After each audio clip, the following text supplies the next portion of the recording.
it's bullshit. We know it's full grown.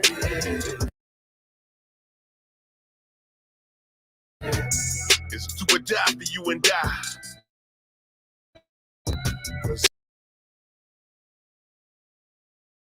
Only you and I can do for you and I. Change your vocal vote.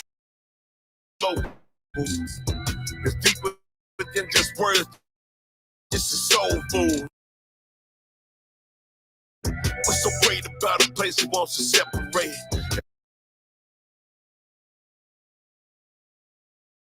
And build a wall if that's the case that we would never say.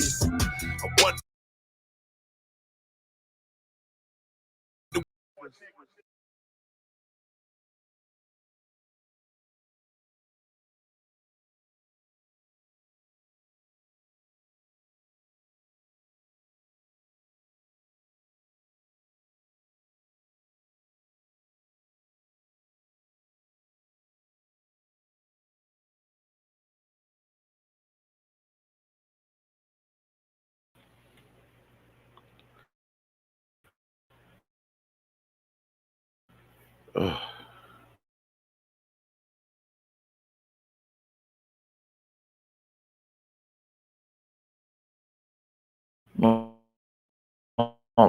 Liking this.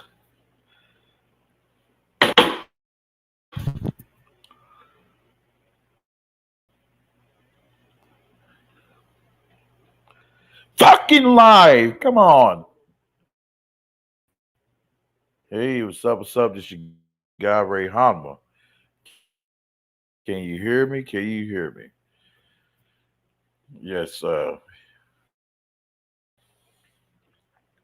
Type in the chat if you can hear me. Yes, this your guy Ray Hanma. One versus a million. This is the Hanma Force, and we are going to and as well as Mike Epps and that ordeal. Okay.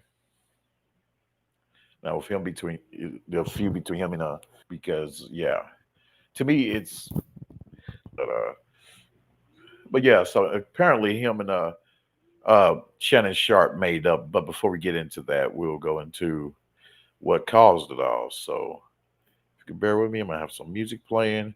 I don't know why my laptop is a little lagging. Strength strong, my signal strong, and all that. So, okay. So, I'm gonna dig these up, and I really, to be honest, I didn't dive all the way into the whole situation between Monique and her son. So, basically, I was saving it for you guys.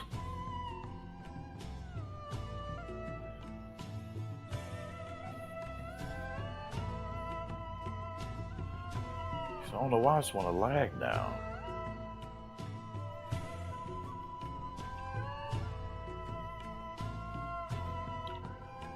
Yes, yes. And yeah, because it was kind of disturbing. I'm like, wow. I know this all took everybody by shock. So everybody was looking and hoping that she will be considered the one of the greatest black mothers that a son could have. But yeah, that's not. It's definitely not going to be the case for this one. Switch it up. Yeah. So yeah, because I've been hearing talks about it in there with her son, whose name is Shalon, and yeah, from what I look at, from what I heard, it could be either or. It could be Could be both.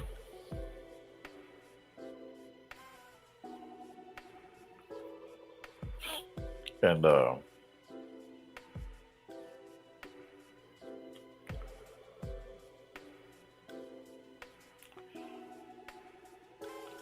and the whole daddy thing with her calling her husband daddy and all that shit. I mean, yeah. So hopefully this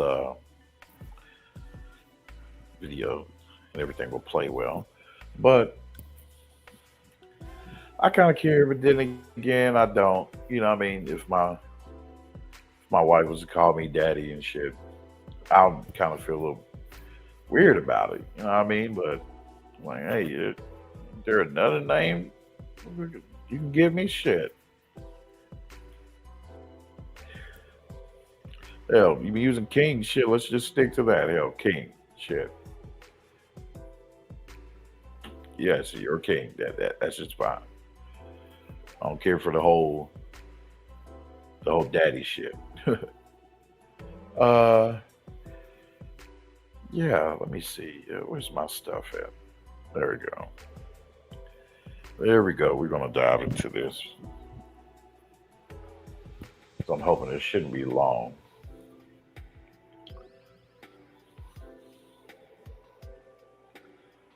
Oh,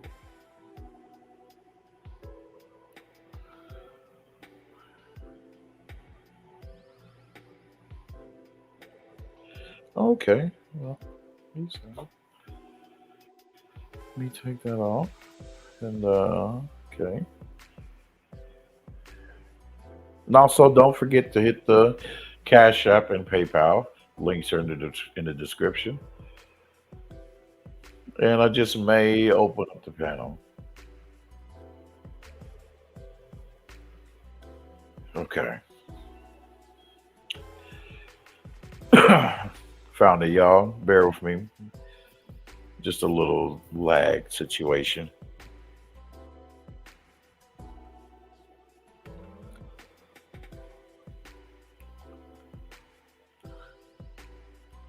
Oh, let me take some of these videos off my list. Oh man, yeah. So, which one's first? Okay, I would like to hit up this one first. So,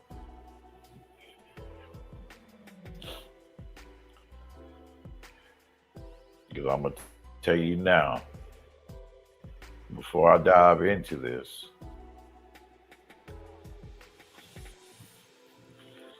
if YouTube and StreamYard will let me, yeah, may have to reschedule this, but it's all right.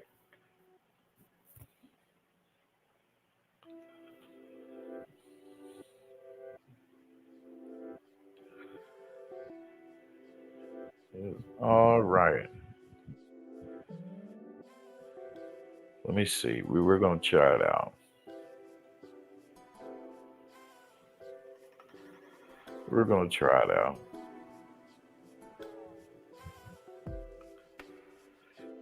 Motherfucker, no, you dumb shit. No.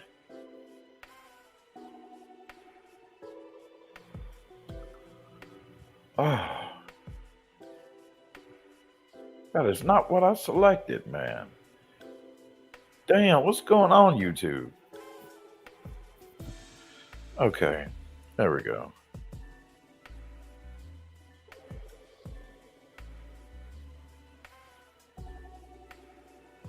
No. Okay. Yeah, man. I'm gonna let you know before I dive into this. Um, I'm not for whiny sons.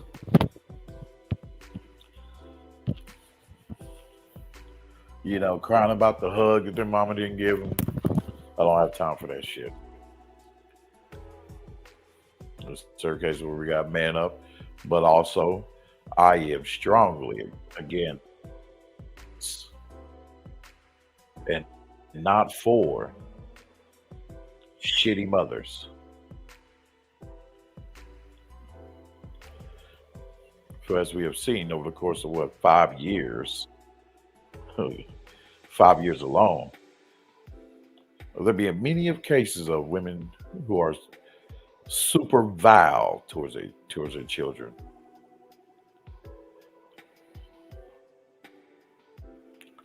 So yeah, let me see when this dude started this.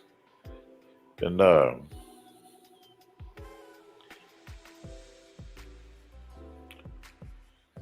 okay, and yeah, glad y'all did a commercial before I screen shared it.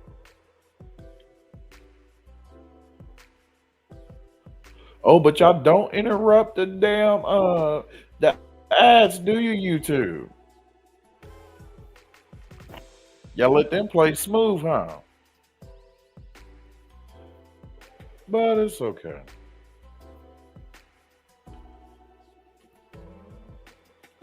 We practice not getting upset over the things we cannot control over here in the Hama Force.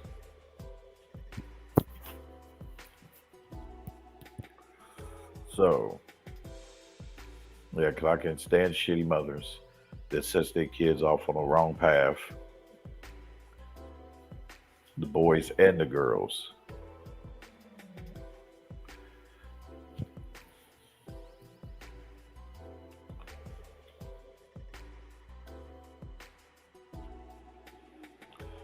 Okay.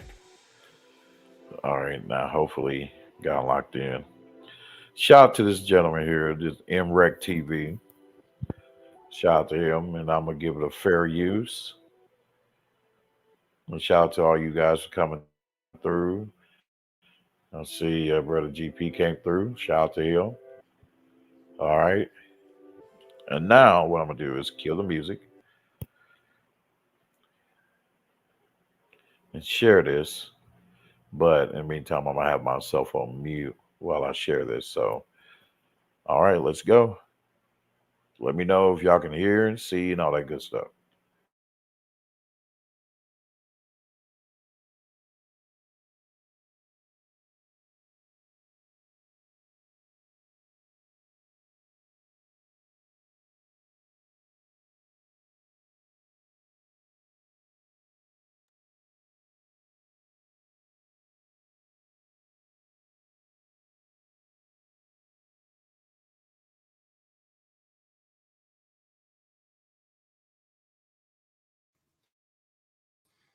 Hi, I am Shalon. I am a stand-up comedian, Monique's oldest son. Um, I guess I felt the need to make this video to just provide some context into this false narrative about her praying to the universe. I need her to reconcile our relationship or whatever the hell it is. I wrote it all down so that way I don't go all over the place and get emotional or anything like that. So I'm gonna talk like I'm reading a script, but it's just gonna help me kind of stay together. Um, but to address the Club Shit interview that she did, where she states that she prays to the universe in regards to reconciling our relationship, as I stated, is a very, very false narrative, and I would like to free her of having to continue telling that lie. Faith without work is dead, and neither one of us cares to put forth any effort to reconcile with the other. We are separate, as she put it, because she doesn't care to be my mother any more than I care to be her son. Neither one of us has had the desire to reach out to that feeling ever returning. Speaking with my mother directly in my experience will either lead to some odd newfound moment of clarity in regards to how she was as my mother, or she retreats back to daddy to and, and I'm tired of hearing my mother's truths. Um, Newsflash, I'm not sure if people know, but standing in your truth doesn't make you noble. I'm not sure if people are aware of that. But responding this way, I feel as though it allows me to say my piece uninterrupted. To those wondering, well, why say something now? Call it a form of therapy for me, I suppose. But when her daddy had intentionally stated that they have three sons, but his wife is on the Sorry for the fourth buffering, guys. son in a Sorry. video that has millions of views, that rubbed me the wrong way. But anyway, to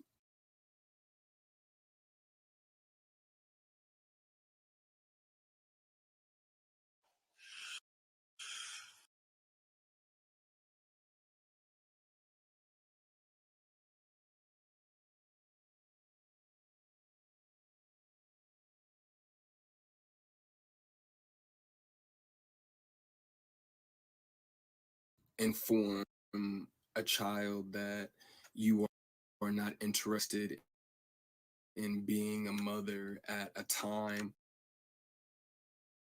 when that kid is the only kid that has the potential to lead a child to believe that you are not interested in them specifically.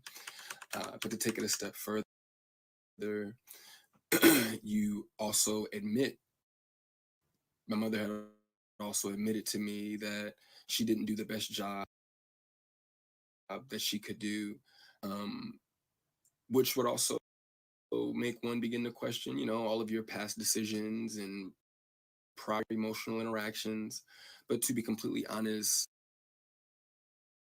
and fair, um, those were things that I was willing to get over. Nobody's perfect. We're all human. But my mother showed a clear lack of humility, compassion, consideration when taking any level of accountability for those things. My mother does a fantastic job of acknowledging a lot of things, but she doesn't take accountability very well. And anything that she may take true accountability for, it's only at her convenience, in my experience. But if I had to guess, though, her interest in being a mother probably started around the time that she married her daddy and had his children. But that interest, you know, obviously seemed one-sided, and as it should have been. By that time, I'm in my late teens, so to some degree, the excuse me, the neglect becomes easier to hide or validate, I guess you could say. There are now, but still during that time, however, I still watch her enjoy the love and admiration of total strangers more than my own. Uh, to this very day, my mother has never expressed to me when, if ever, she became interested in me as her son. That did lead me down a path of questioning my self-worth and struggling to understand the value of a mother in a child's life. In the interview, she also states that she gave me an apology, but an apology to a son from a mother that consciously showed no interest in him holds no weight. There are still women to this day that my mother will give credit to for being more of a mother to me than she ever could. Her assistant, my cousin, being one of them.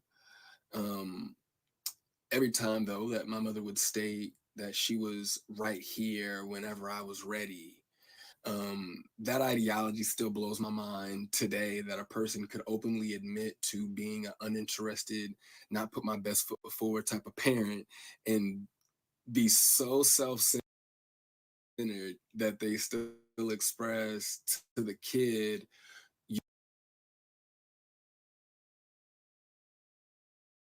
you have to come to me when you're ready. You got to come to me for us to make this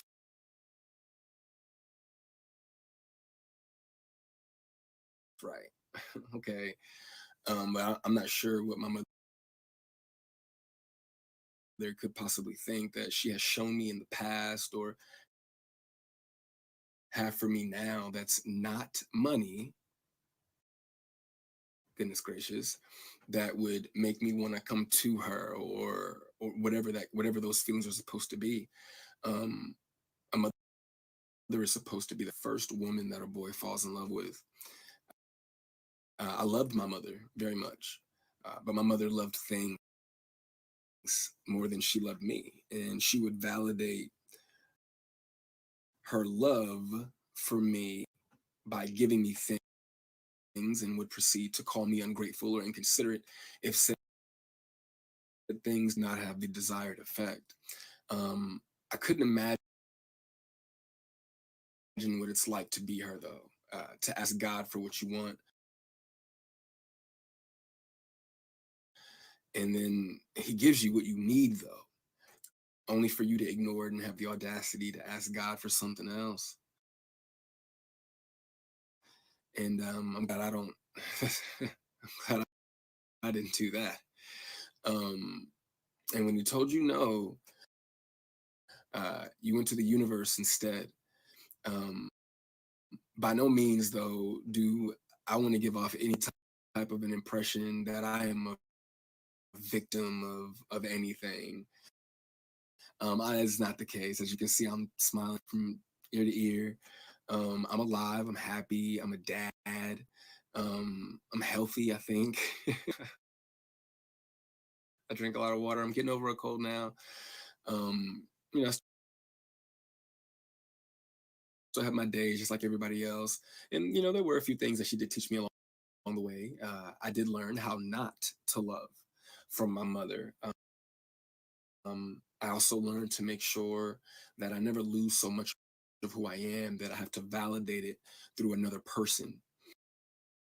And though I feel as though, in hindsight, I think she did it reluctantly, I do appreciate my mother, for showing me what the top of the mountain looks like. You know what I'm saying? It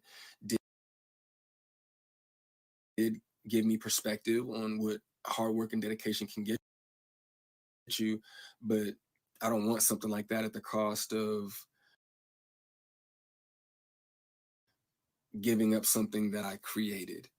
I don't want it that bad. And speaking of creations, I genuinely, truly, I really did want my mother to have a relationship with my daughter.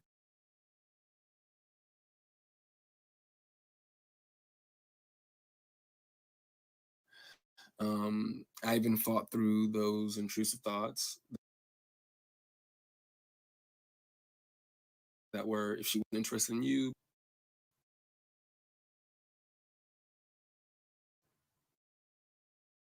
but it took my mother to prove that those intrusive thoughts were correct. But what I can say, good for her, the universe did, bless her with three other sons, bless her with three other sons, and God willing, I'm sure that one of them, all three of them are adults now. So I'm sure that one of them, God willing, and if not all three of them, will make her the grandmother that she wants to be. Um, I still look forward, to that moment for her. But overall, when it comes to the boys, though, I am happy that whenever they do hear me talk, sorry, my phone did something weird, but whenever they hear me talk, they don't know what it is. They can't relate to what it is that I'm saying. My experience with my mother is not their experience with our mother. So my prayer for her and them is that they continue to see her the way that they see her now. I do also want to make sure that I say thank you to my mother for giving me life. Without that moment in time, I wouldn't have had my little one. But outside of that moment, there isn't anything that either of us has to offer the other. In my opinion, it's a waste of God's time and the universe's time for praying for something that you are not willing to put forth any effort to obtain. Putting the work into becoming Monique is more important to my mother than being my mother. And I do not believe that it was ever about her being there and waiting for me, but it was supposed to be about me being there and waiting for her. My mother's value had reached such a low point in my life that I no longer found it necessary to either want to wait for her or even go to her. But like I said, man, I'm super grateful that she has the opportunity to do it all over again. I'm happy for her. I hope the Cat Williams tour goes well, but the narrative that she prays for us to reconcile is a false narrative. It's not real, and I'd appreciate it if she stopped saying stuff like that.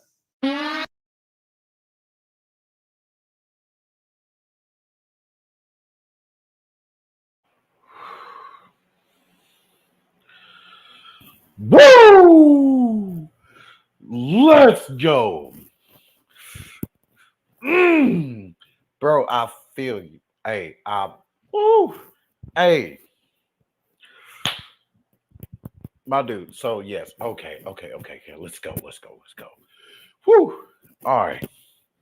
I heard it. Yes. Okay. Heard that first one in its whole totality. All right. And some people was like, okay, he's whining and all that shit, and uh that he's ungrateful and all that. I mean, the seems like a full blown man to me. Shit, full grown man. Who's basically had all that built up, and we can say, hey, this was the first time that he shared this after all this time. And it makes sense, okay, that he will show it now because now his mother, more so than a long ass time, has been put in his face. Like everywhere he goes, he sees her. Every time he looks in his phone, it's news about her. People calling him and all that shit too. So just that pressure and then her, talking about praying to the universe and all that shit. Yes, and so I see where that got him. You know what I mean? And oh, girl, I see why. He wanted to come out with this.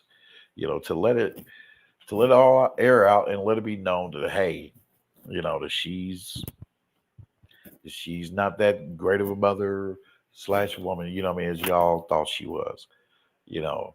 Um and and hey, she expressed I won't say some sense of accountability, but I'll say a little tad bit. She gave an expression of it, a small expression of it that, when she was when she was talking to Shannon, talking about when it comes to uh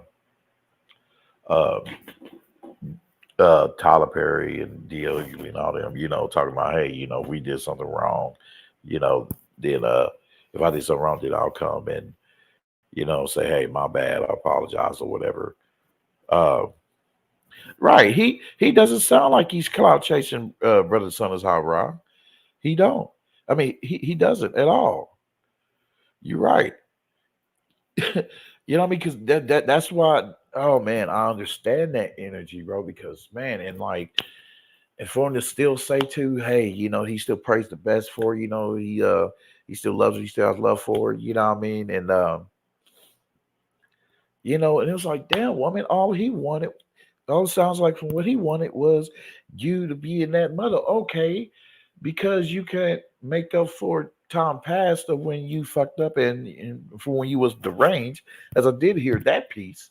And there's a lot of you mothers are freaking deranged out here, and thank God for technology and everything else. And through that, we have gotten stats and demographics, that shows that that a lot of these black women are undiagnosed. Hell, not just them, but a lot of the boys into the men too.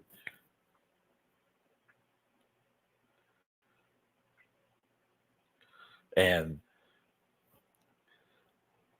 so, Monique, I'll just hope you see like your error in this. Come on, Auntie Mo. What the fuck? Come on, man. Like, okay, that was done, boom, boom, and he even said too, man. I know he ain't cloud chasing, man, because he even said it, man. I felt that, bro. Like he said it, man, where he wanted her to spend time, and get to know his daughter, her grandchild, you know. But I'll say this though, bro. If that's all real, man, Shalom.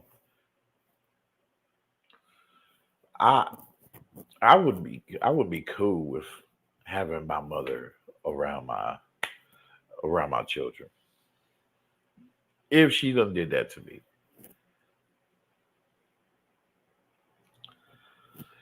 Ray, would you keep the grandmother away? You damn right.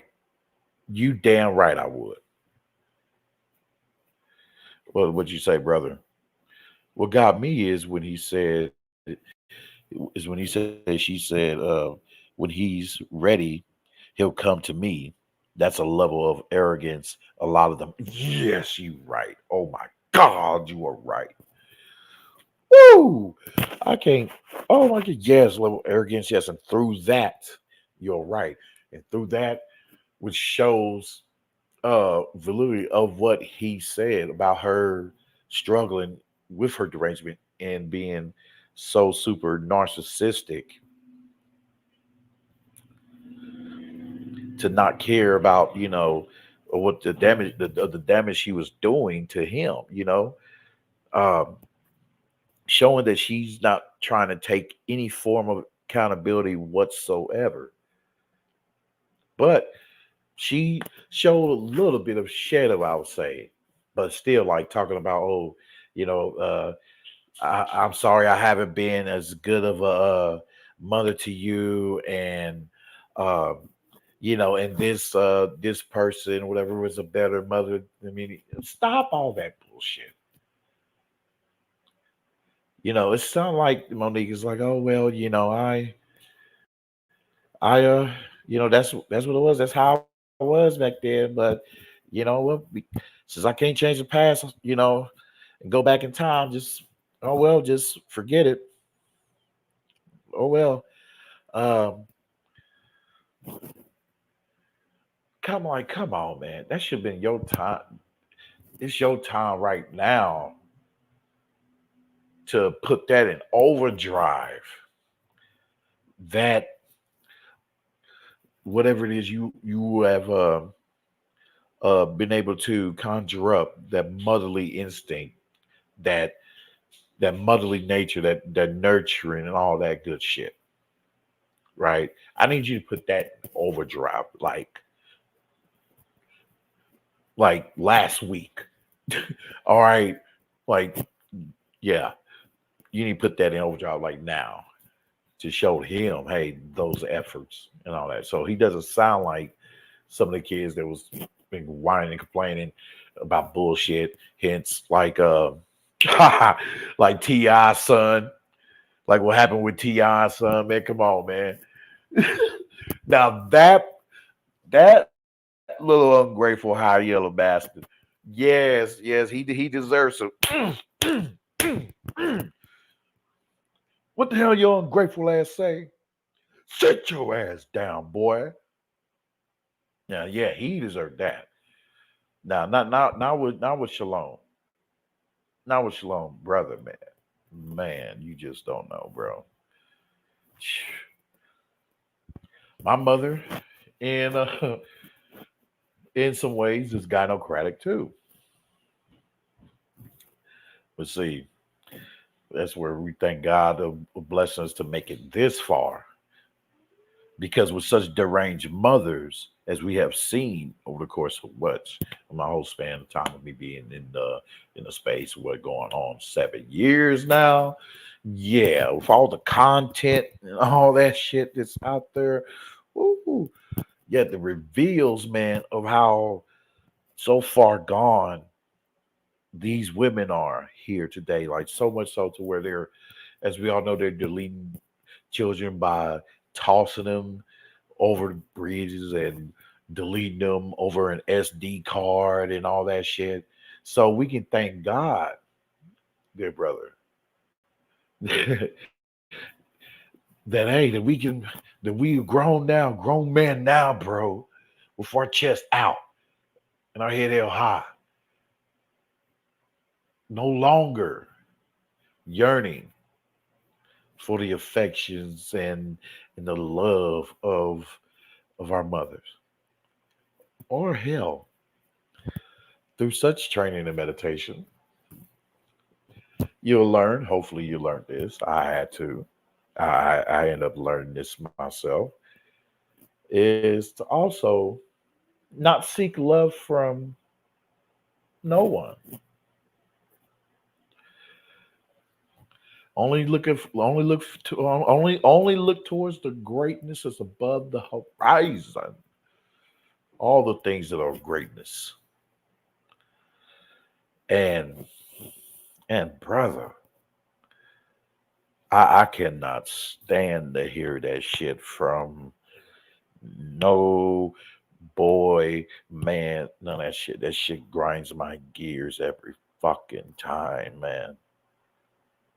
For the first child, should be that, you know what I mean, her for pride and joy. But no, no, this brother don't seem like, you know what I mean, he's on any kind of deranged shit whatsoever. He doesn't seem like he's G Hay, none of that. You know, he's talking very clearly, showing that he has wisdom, that he retains wisdom, knowledge, and very well spoken. Salute. This brother sounded like, damn it, that he sounded like he read 1,000 damn books. Shit. Without mommy's help. Ha ha ha. Damn it. And so therefore, so with this life, dear brother, we're gonna declare, hey, that we are gonna be the best father to our children. Way more so than our parents was with us.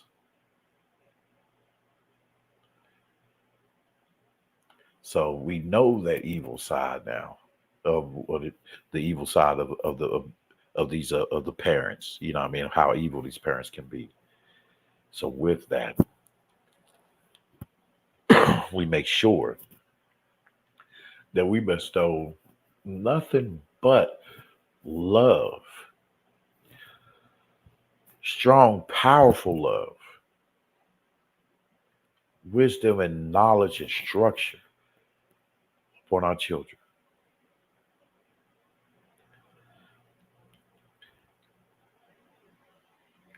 And the respect that you will receive will come from that love through the discipline and guidance that you're giving them.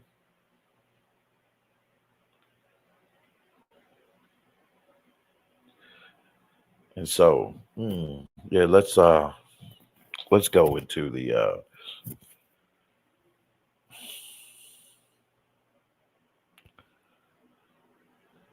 fuck Auntie Mo. Damn, man. Thought you were better than this. Come on, man. See, and I'm glad that this brother showed them that he's strong and he ain't letting that shit tear him down, whatever the fucking case may be. He's still standing tall, damn hell. And he says he's smiling, he's still happy and shit. You know what I mean? He's man, and that is reassuring right there. Yes, sir. Yes, sir. Keep on marching forward, damn it. Hell, keep on marching forward with God. Because with God, with the most high God, he will not forsake you. But it's in his word where where family, friends, everybody else will betray you. Except for him. Except for him. Except for the most high. I know, hey, tune out if you want. Hey, I don't care. You God hating cats, I don't care. I'm rocking with what I'm rocking with. That's the best one to rock with against all these shitty human beings. So let's dive into the next bit. And like with this one, I'm trying to have myself on mute not to chime in so as much, but it would have helped her out a lot. I think he wouldn't have came out with this video or with this reaction if she was to show just in such humility, how not just how messed up she was, but just how sorry she was, you know what I mean, for doing so and how much she's willing to, you know, to put in that work, that necessary work, you know what I mean, to show her son, Shalon, not the love, but the respect that a mother should show her son. They talk about healing all the damn time, but they talk about healing all the damn time, but they don't want to heal the pain they've caused onto others. Yeah, yeah, and I'm seeing it now. Yeah, so she was speaking in a form of which it was sound like okay, yeah, you're right to a degree of yeah, that's selfishness, you know, because she will be talking about a form of which she needs to yes put in that necessary work and that energy to bring that healing, that respect that she'll give to him, which will be healing for him towards him, making that her focus and taking the focus off of her needing healing through her trauma and anger, whatever that she has towards Hollywood and all that.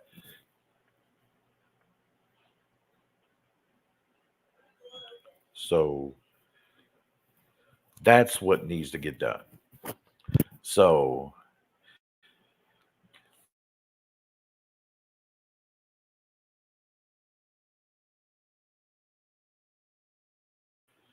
so yeah, let's go to the next one.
oh, you should be ashamed of your mothering skills. You should be ashamed of yourself.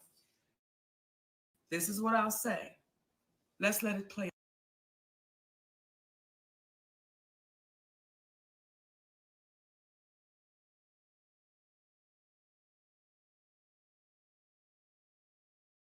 Yesterday, Monique responded, right? And then her son responded this morning. And he wasn't too happy. So what I'm going to do right now, I'm going to go ahead and play his. So just so you're kind of refreshed. I cut out a lot of this stuff, so we're not going to look at that long 30-minute video. We ain't doing my that. son, my oldest son, Shalon. And this is what I want to say to this. There's some people that are saying, oh, you should be ashamed of your mothering skills. You should be ashamed of yourself. This is what I'll say. Let's let it play out. Because the same ones that said to me, I was crazy, I was deranged, we watched it play out. So just like with my son, we'll watch. When you say her daddy, then that's when mommy gonna say stop playing, because you know this has been Uncle Sid your whole life. Uncle Sid knew you before you knew you. So for you to say her 3 sons, yes, you're absolutely right. He has 3 sons. He can't claim you as his son because he's always been Uncle Sid, and he knows your daddy very well. And love that brother. And the irony of all of this is not what is said, but what's left off. Yes. See, you're leaving off the fact that the last time we laid eyes on you, your mother got you everything you needed for the newborn baby about 3 years ago. You're forgetting about how I, from Georgia, am talking you through getting your car after we gave you the half the down payment for it. And you were 31 years of age, 32 years of age at that point. And I'm negotiating the deal with the dealer for you as you sit there. And you have the vehicle you're driving right now because of your mother. These are the things that you're leaving out when you're expressing what you're expressing in reference to your mother. You're not expressing the relationship that you have with your father, where you spoke ill to him, not to mention spoke ill to your mother, but somehow your mother and father and I all have a loving relationship and communicate back and forth because of the love that we have for you. The one thing these individuals, and to the individuals out here that oftentimes speak after they've heard one side of the story, there's an old saying, believe half of what you see and none of what it is that you hear. Please don't take our word for it, but what we will convey is this. Those who are parents and have raised their parents up to being adults. Children. Raise their children up to being adults. Right on. Those who are parents that raise their children into adulthood know that there comes a time and a place in which they determine their own decisions, their own path. You can have multiple children that are raised in one house, but they act and they take on different things. Read the last text message that I gave to you, Shalon, where I told you about the understanding of how you are speaking to a woman and how you as a man and how you perceive things may be completely different from how your wife, how your mother, how your sister, how your daughter will look at things. And when you learn how to communicate a little bit better, then things will happen a little bit better. Young man, because of the challenges that this young brother has had with mental illness. So we're communicating that out loud to speak to our community, to say, listen, y'all, if we have more public conversations, there will be less private angst. Come on. There will be less private issues that we carry on because we're afraid to communicate in front of white folks. So when we get to a place where you want to be free, you will stop being scared to say what's real. You'll stop being fearful of having conversations that normally take place in private and nobody ever really knows the outcome. And from there, when you were saying earlier about how we're looking in front of white folks. When I do hear our brother Greg Mathis say, the studio is watching y'all and the executives are watching y'all, so what? You know, real quick, I always wonder if white people go like, "Hey, there's black people around. Act like you got some common sense." You know, like because it's just a cultural thing. Like, hey, you know, don't be acting crazy in front of these white folks. But you know, that comes from us being characterized as savages and unhumane, and we don't know how to get our stuff together. We're just wild people. That's where that ideology comes from. Other than that, you know, I always wonder if other people say like, "Oh, don't act this way in front of these people." You know what I mean. But anyway, so I wanted to read Sydney's last message to Shalon, right? And this is what it says. I know it's small. I'm gonna read it to y'all. He said, "Remember today," and this is Uncle Sid, Sydney. If you don't change your immature ways, you're going to lose my man. We can't be mad at you, but we're definitely sad for you. How do you go from putting your mother on hold when generations of families are able to see Sinai on Nicole's side? That's the girlfriend, his baby mama. But you gave no instructions to Tuffy or your mother as to when they.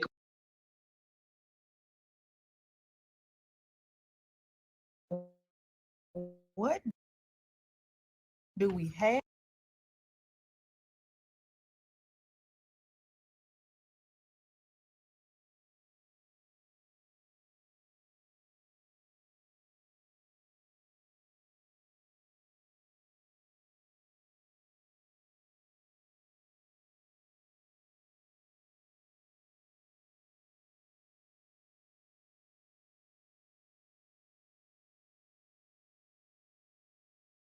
Would or could be able to see Sinai until after Tuffy brought this fact to your attention.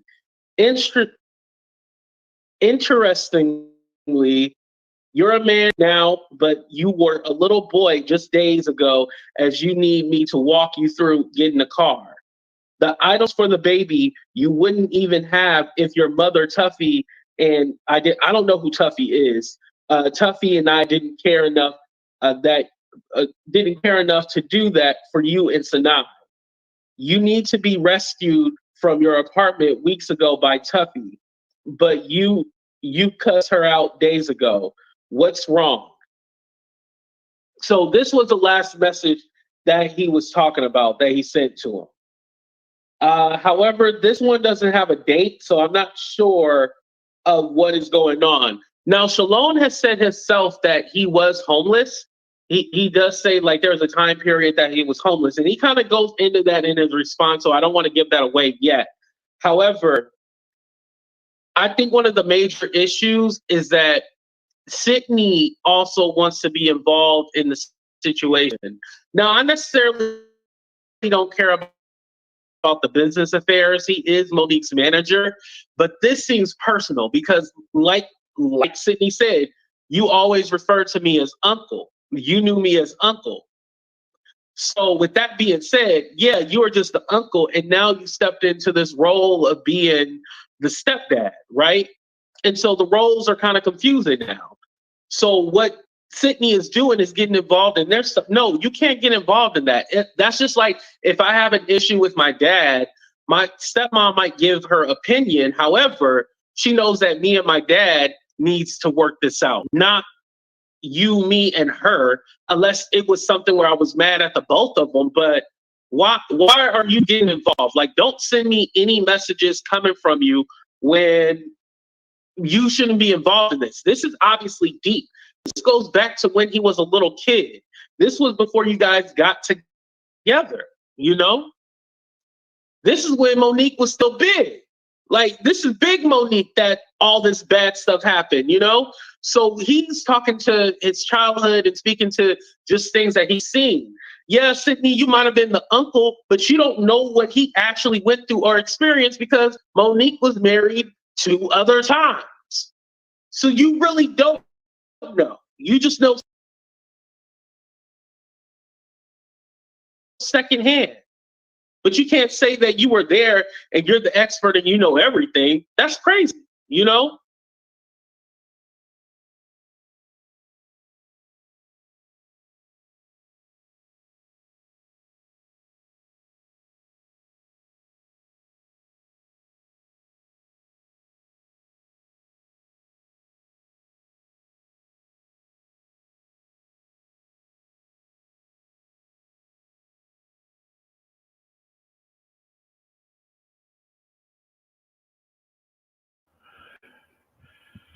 See, with that there, I grabbed that one because yeah, fair use, fair use.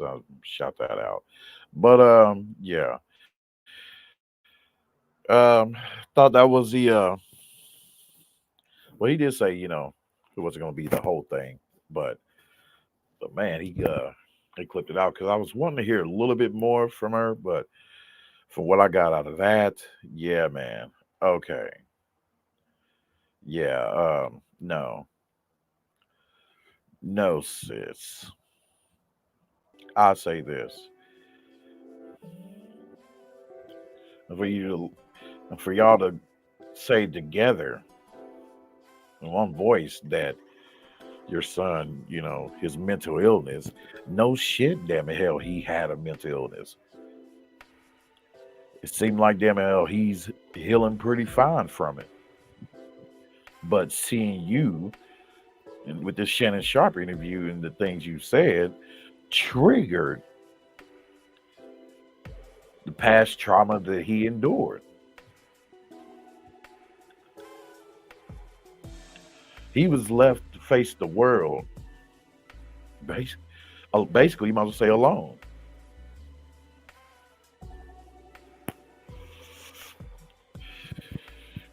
And you wasn't there.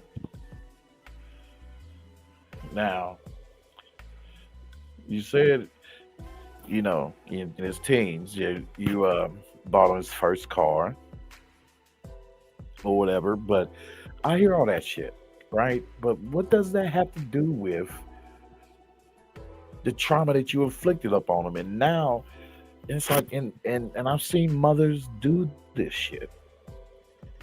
They want to inflict trauma, chaos upon their sons, and then turn around acting like, oh, that they're innocent of it. However the kid turns out, however the boy turns out to be, it's all on him.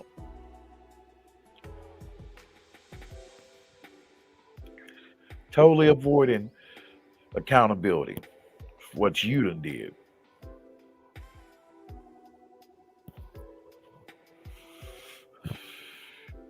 And what was her name? Sydney? Yeah, he could shut the hell up. Yeah, he could shut the hell up. I could see some few chimes or whatever he could make or whatever, but still, for the most part, out of that whole conversation, it should have been between him and Monique.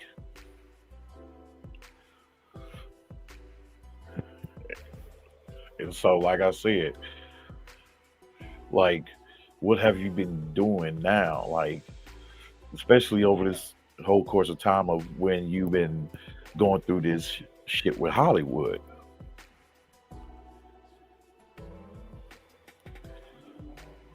Your mind was so fixated up on that. So it proves that hey, that you chose the fame over your son. Because you showed more care about your position in Hollywood and how you was being treated. You gave all these cries to all of us, to everybody that you've been done so wrong and all that shit. But what about your son? What about Shalon? He's been done wrong. And I would say at a higher degree than what you've been done wrong. So with that, so now we're gonna go back to, as I found a video, and it seems to be in this whole totality. Thank you guys for bearing with me through this. So we'll be checking that out. His response to Monique and Sydney. So we're gonna check that out, see what brother has to say, man. And shout out to you, Shalon. May the Most High God bless you and your daughter.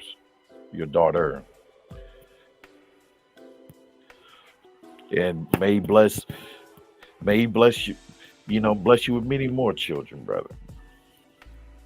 Bless you with the success that you need to maintain.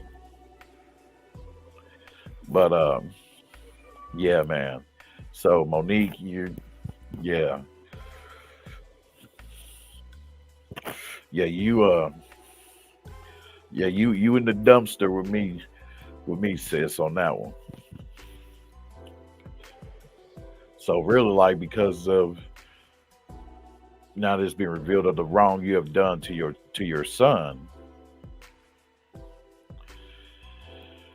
I and probably many others can't really, look at your uh the wrongs that have been done to you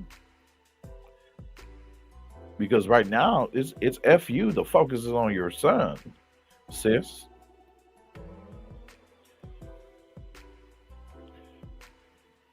It's messed up and okay, the past is the past. We all can rewind that back. But what are you doing now? You should be thinking that what can you do now?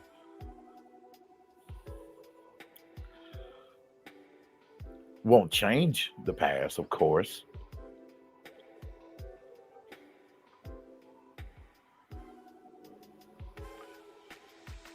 but you'll be storing up treasures in heaven if you was to do your part as a mother should in this case.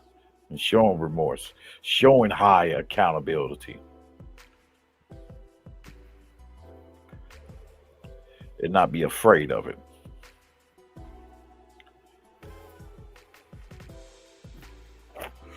And so dig this. We're gonna check out this other one here. And then we're gonna get into the Mike Epps and Shannon Sharpe situation. So as usual, I'm gonna mute up myself. And yeah, let's go. I'm gonna mute.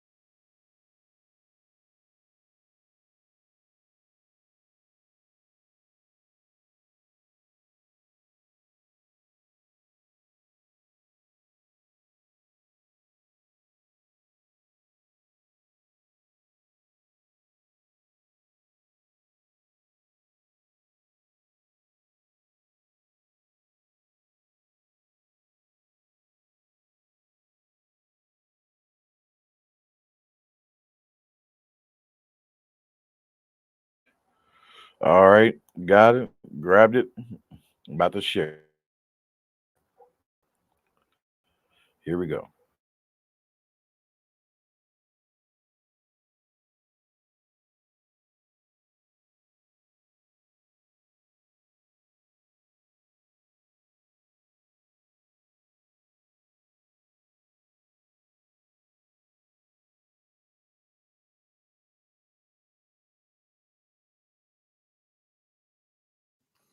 All right, so I'm just gonna get straight to it. Hi, I'm Shalon. So I find it unique that my video was in response to my mother and not her husband, but yet he still had the most to say, which isn't uncommon. I also found it unfortunate that my mother does not seem to speak on her own. The only two worlds that I know where daddy is used is for children speaking with their fathers and women acknowledging their pimps. Her husband starts off by literally doing the very thing that I said that they would do, which honestly kind of made me feel as though their response was ironic because they validate my original video. Either A, she has some newfound moment of clarity, or B, she retreats back to daddy. In her retreat back to him, though, he does not acknowledge what I did say, but instead begins to create a new narrative of things that I did not say, which negates the effects of a response video. The two of you essentially created a new video rather than actually respond to what was actually said. You also brought up my father. My father, though, is not doing interviews talking about me. In quick regards to the three sons comment, under the context in which your husband was speaking, by your rationale, Ma, he should have easily had no problem saying 4 sons, especially since you say he knew me before I knew me. The two of you can sometimes come off as seekers of weak levels of empathy from others, while at the same time sidestepping any accountability that one may need to take. To attempt to address what I said to another man while also trying to make your wife victim number 1 has nothing to do with you. My father did not need you to speak for him. You're her daddy, not his. My mother has been speaking on our relationship for years. So to imply that only one side of a story was told when there are several articles and interviews throughout the internet discussing my strained relationship with her, filled with quotes from your wife speaking directly about me, while also providing vague context and downplaying the impact of an uninterested mother. I am 33 years old and have had ample opportunity to go to the media and tell some BS story for a BS amount of money, but instead I am on TikTok expressing my feelings for free. If the two of them were paying attention, I literally explained in my first video why I am responding using TikTok, and I should not have to repeat myself. My mother also states there are some people that are saying, oh, you should be ashamed of your mothering skills. You should be ashamed of yourself. This is what I say. Let's let it play out, because the same ones that were saying, oh, I was crazy, I was deranged, we watched it play out. So just like with my son, we're going to watch this play out. First of all, who the hell is we if it ain't you and I reconciling our relationship? Second of all, it's power in a word. Nobody is playing, but I can understand why you would use that word specifically. As you stated in the Club Shay Shay interview, you had the mentality of a 15-year-old child. You required a man to raise you, and you were acting like a little girl. These are your words. It doesn't matter what context I have them in. This is how you thought of yourself as a grown adult who was someone's mother. Last time I checked, Monique fans, a 15-year-old grown adult who acts like a child but is in search of their daddy, they don't typically make efficient parents. But hey, I could be wrong. On a more serious note, to sit there and allow your daddy to address my mental health in a weak attempt to pass my response off as a moment is disturbing and insulting to those of us who do have mental health issues. The way I presented myself was no different than my mother and her daddy presented themselves when addressing D.L. Hughley. And her precious sweet babies ate it up. D.L. is wrong because he's so loud. Mo and daddy are right because they're so calm. But I, for some reason, don't get the same energy. To simply try to call me crazy is dismissive and cowardice. Attacking somebody's mental status is a clear sign that you have zero to stand on. Furthermore, what kind of person still has a text message from their wife's son that is over 2 years old, still in their phone, saved just for the purpose of re-showing it to him? What I specifically remember about that message is that at the end of it, you said something along the lines of, if you don't respond, I understand. I could care less about what your message was about, but for you to say in the message, if you don't respond, I understand, why was it then that when you and I did speak, after that message was sent, the first question out of your mouth is, hey man, how come you didn't respond to my text message? I found that to be very unique, but I did not need an explanation on how to speak to women or how to listen to women. That was not what that situation was about. My mother showed me how conceited she is in that situation that you were referring to. For a woman to villainize the actions of her son for being a man and a father to his new family simply because she had not heard from him in 2 days, as though her phone was broken and she could not check on me. Because last time I checked, I was a new parent. I didn't get a new house. I didn't go on vacation. I didn't just get a new game system. I had a baby. And in those 2 days that you did not hear from me, I was handling my business as a man and a father. But I'll assume your phone and the phones of those around you were all broken, which I wanted to believe was the reason.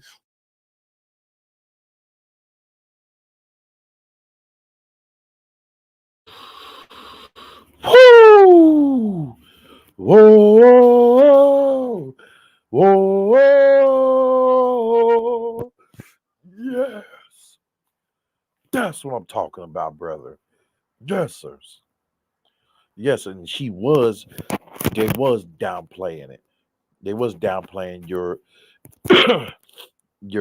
trauma and your mental issues and being conceited about it. You know what I mean? And it doesn't and him helping her to avoid accountability and all that shit. Yes, and trying to polish her as the victim. Yes. Oh, brother, you're right, man. Hey, it all come together, man. It's coming together. So I mean, hey,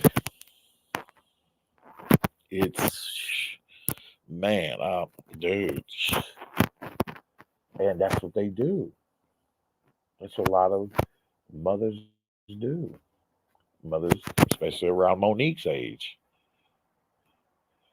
Okay, you was at that mind state, okay, boom, um, and then your ass grew up right then and there when you started to, you know,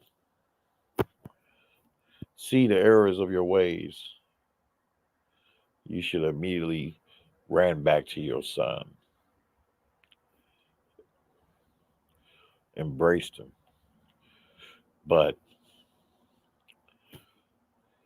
you started the damage because you are proven to be one of the women that's in the high stat of women who are um, who initiate divorces, which I believe is still up and around like 80%.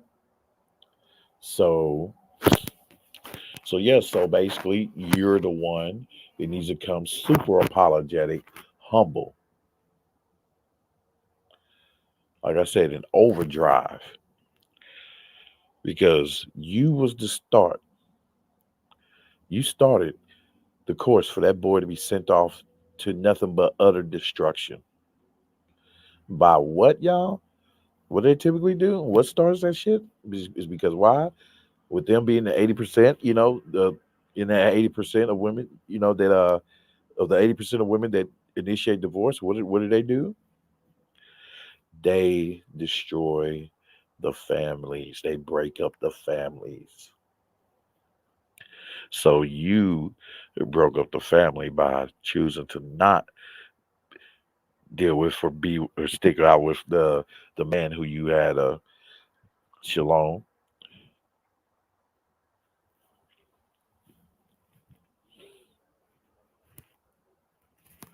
And by you being in such an age, blah blah, that's half and a half of a difference to me because there's I've came across countless of men and women that had kids, at around such of an age in their teens, and they are still good parents to them. Never to do anything of the liking of what of the of the mother of the type of mothers that Monique has been to Shalom. And damn, brother. Woo. And y'all hear that? Yes. And as he said, damn it, he stood up and he rose up out of that abyss, out of his crucible. He took the strong path of that crucible. And in that strong path, what do we get now? Father, a strong father figure. And just like he said, he needed to rise up to be the man that his child needed.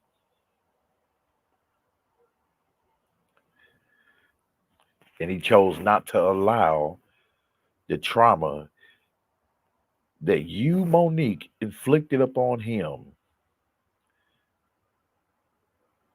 to rub off on his daughters.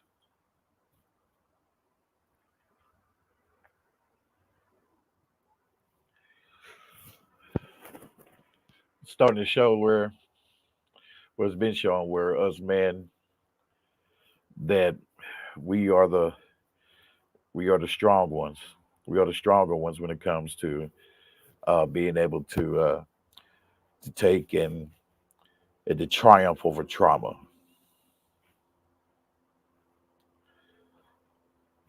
And not allow it to affect us and thus therefore affect our relationships to make them about the future. So, man, but let me get back to that. Yes, woo, you're right.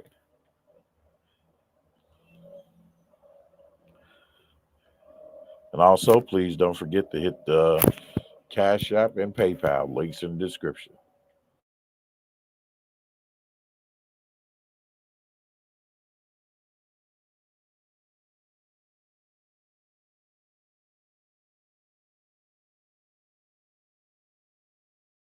Why you did not respond to a message from your son expressing his concern over some bumps that your grandchild had on her back. You would later make it your business to tell me that you got the message and chose not to respond because her other grandmother is a nurse. Damn the fact that she is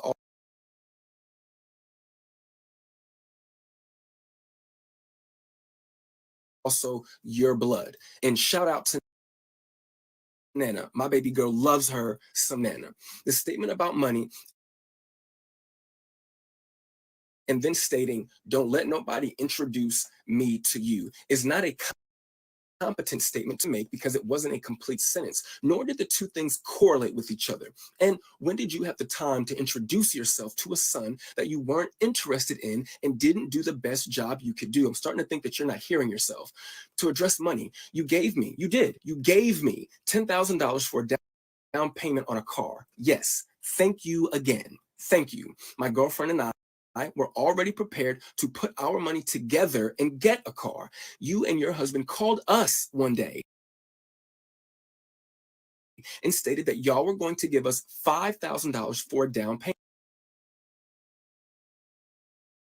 We said, okay. You then called us back a day or two later and stated that you would be giving us $10,000 for down payment on the car. You and him made the conscious choice to give us that money. We did not ask you for anything, but this is an example of a rich person doing something for you. And because this is, an example of a rich person doing something for you because they want to do it for you, but because it doesn't have the desired effect that they want it to have, you are inconsiderate and ungrateful. But let's take it a step further. I eventually would uncover that my mother had left me a UTMA worth $45,000.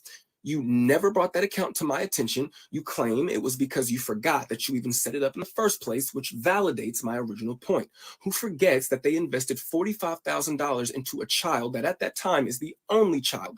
When I was homeless and I called you to help me figure out how to access the account, you said, Shalon, I don't even know what you're talking about. And if I did, why do you think I would help you? After finding out from the Georgia Department of Revenue that they had been sending me mail to 3 separate Georgia addresses, all of which I lived at with you at some point or another. For the life of me, I can't grasp how those letters managed to slip by so many people at 3 different locations.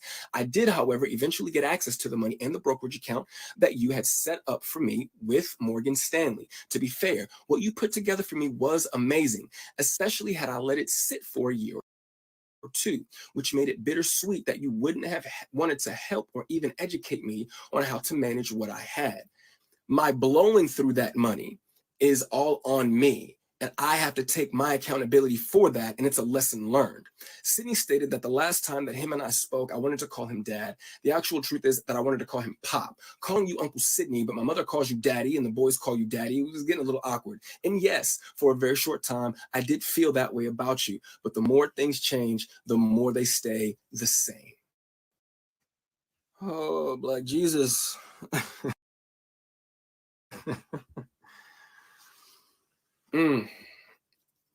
I do just want to really quickly give a really, really big thank you to the support that I received throughout this.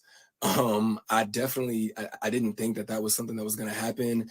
I didn't make that video to have a tennis match with my mother. I do not plan on making any more videos. This is it. I've said what I wanted to say. To me, if you're not going to acknowledge, you've already shown me that you don't care enough to acknowledge what I did say. So I definitely don't have the expectation that you're going to acknowledge now what I'm saying. So it is what it is. But once again, I want to say thank you again, man. That day that before I posted that original video, I went to sleep with 25 followers. I probably could name all. I could probably name all 25 of those people. I think I have over like 12,000 followers now. That's really cool, man. I really appreciate that. But I just can't say thank you enough. I know I sound like a broken record, but I do appreciate the love, and best of luck to my mother in Sydney. And I hope that the Cat Williams tour is incredible. I really, really do. But when it comes to me, I am going to enjoy being a dad and being a man and just going through life, man. I don't want to be famous or notorious for being someone's neglected kid. I don't want that to be my story. And I only said what I said just to provide context, not to become anything. But y'all be safe, man. Peace.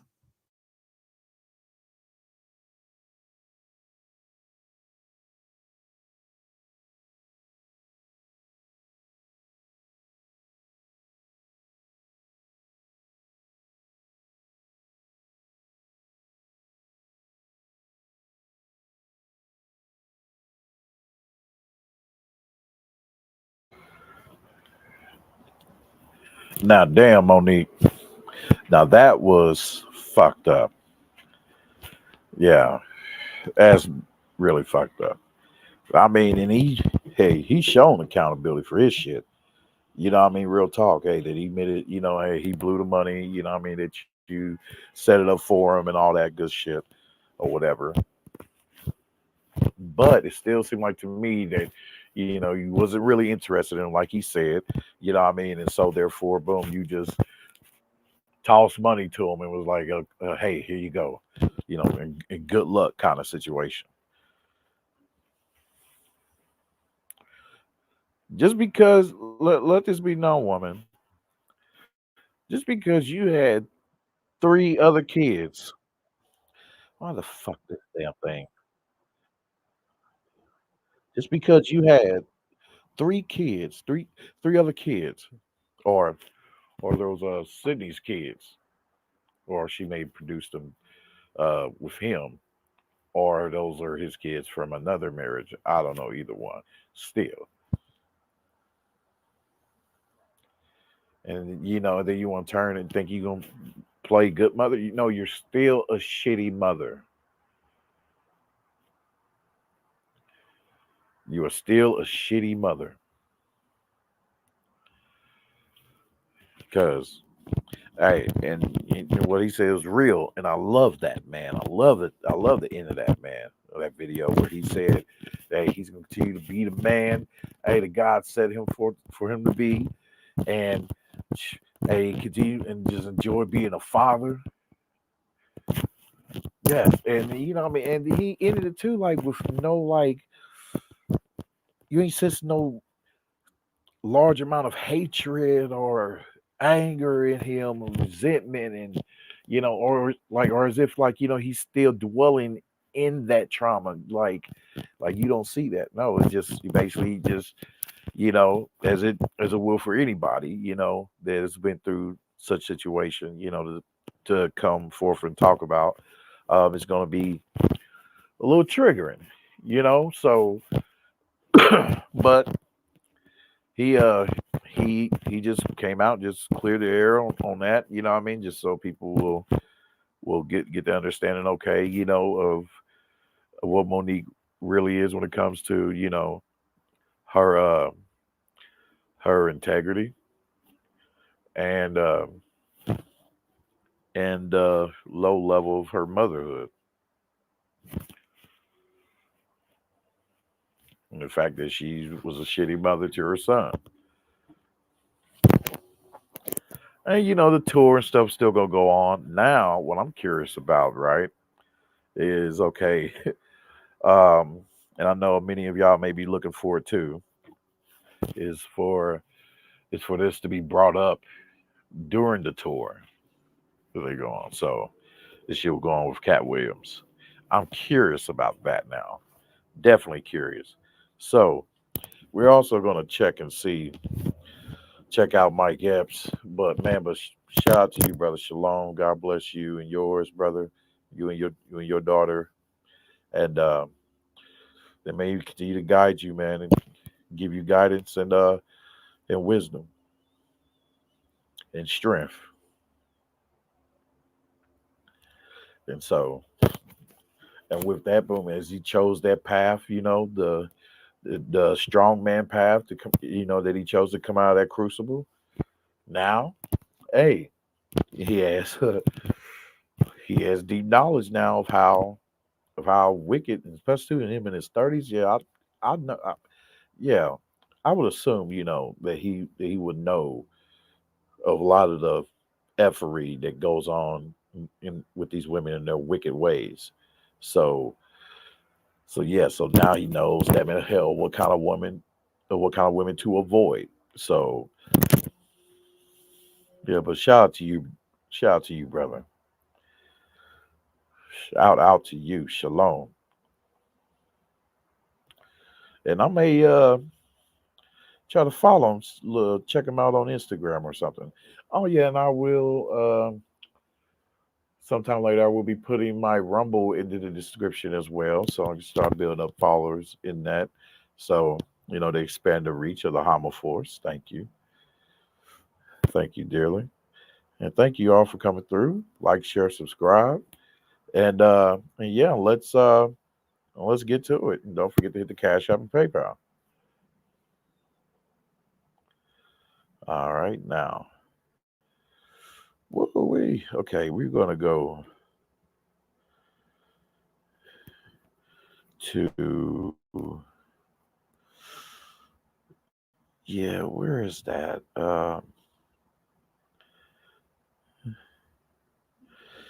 Okay. I know where that is. All right, I'm gonna play that clip. Cause this fool, man. I was like, I know that's what it is. Cause he mentioned it, he slick mentioned it before. You know what I mean? Like, and I know comedians do that shit and hide their true feelings behind jokes.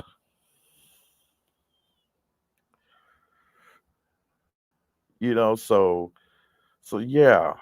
Um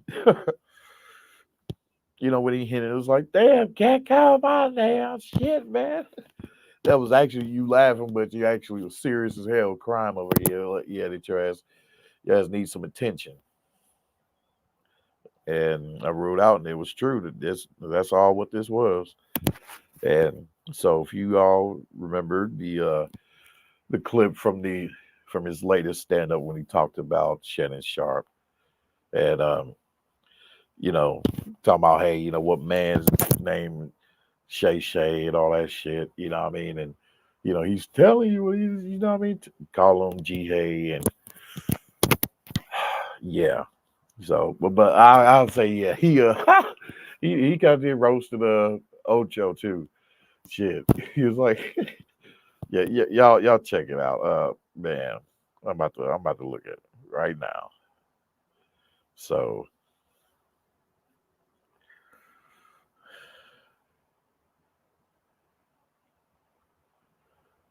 let's see.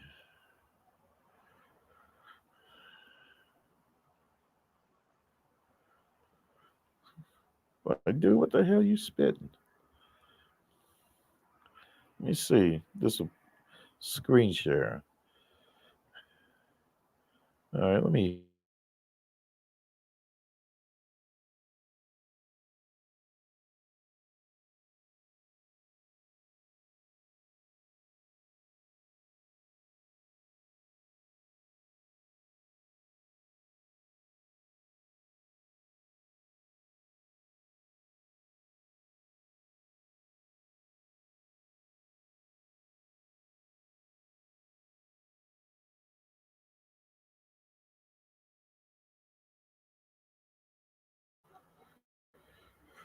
Here we go. Fair use. Fair use. Oh, let's listen to this silly nigga. Yeah, he's from the town. He's from Naptown. I know all about them niggas to the bone.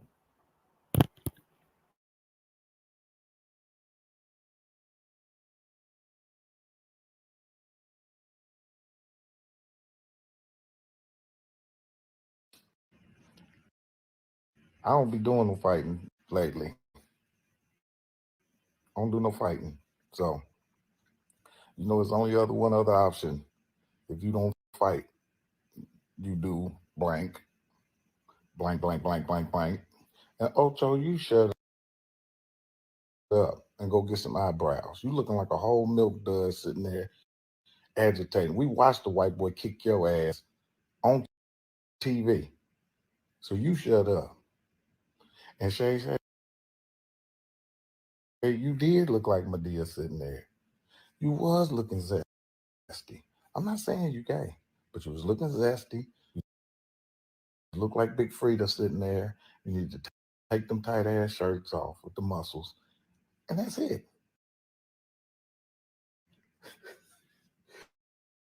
Go check out my special February the 20th on Netflix. February 20th on Netflix. It's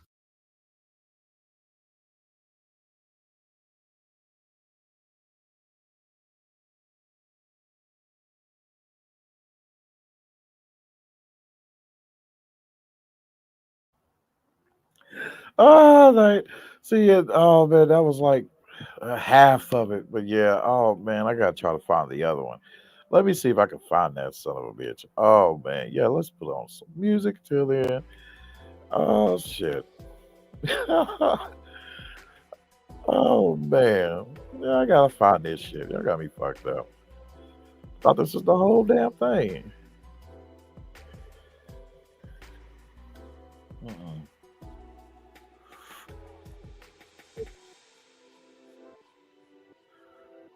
See,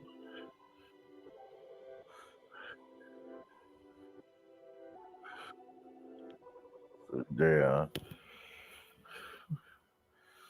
yeah, that was yeah. And he's talking about that bang bang shit. Yeah, I know, nigga. Yeah, that's all you Naptown niggas is about. Yes, but I know y'all weak niggas resort to that shit. I know they ain't just y'all. It's a lot of them too. They rather bang bang than damn it, than actually bang with the knuckles. So yeah, they got me fucked up. I know I have this shit in here. Then what I'm gonna do? Type that shit. Yeah, this motherfucker. Okay, that's how it is then.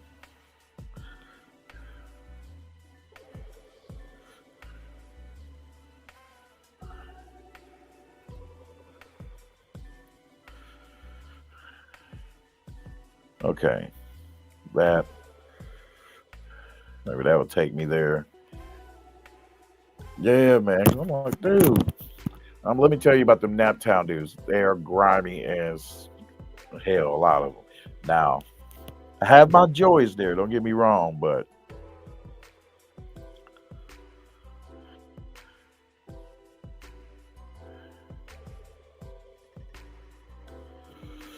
yeah, the darkness these bastards exude. Okay, I think this is it. See, nigga, yo, that weak ass man. See, let me. Oh, yeah, because I don't play with nobody else commentary. So yeah, I'm gonna go ahead and go with that. Yeah, I'm gonna go ahead and go with that. Yeah, man. And boy, I'm telling you. And I actually seen this motherfucker.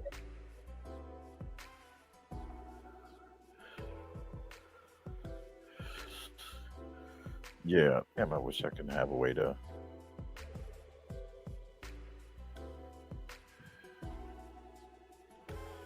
All right, let me see. Let's go. Let's do that.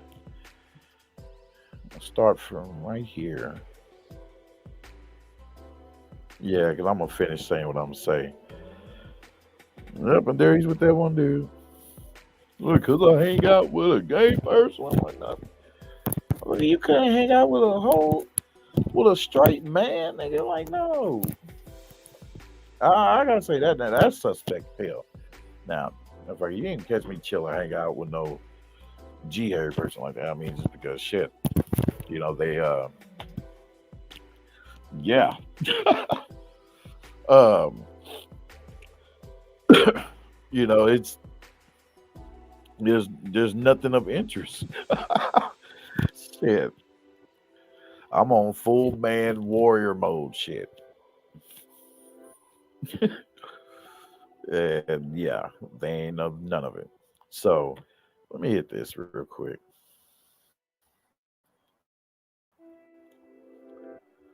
Oh, cats came and dropped. Oh well, thanks for coming through. Shit. Hell, the pages I done shown all y'all bastards on y'all shows. Not to y'all's first time viewing this, but to those that are, subscribed and who I'm subscribed to their channels and hop on their panels and all that good shit. So, yeah, they want you to not be too good for them when time comes, but they will definitely act like they're too good for you. So it's that kind of situation. No biggie, no biggie, no biggie. All right, so we're gonna share this right now. I'm gonna kill the music. Hopefully it'll play smoother that way. And yes, thank you to all those who are true troopers in the Hama Force. Thank you. So, oh yeah, thank you, thank you, thank you. I'm about to share this shit here. I'm like, I'm like, no, this nigga didn't. Oh man, I'm like, just like a Naptown nigga.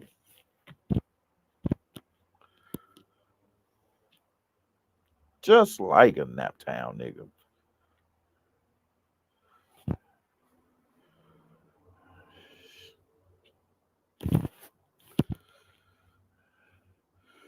Come on, come on, come on, come on. All right, here we go.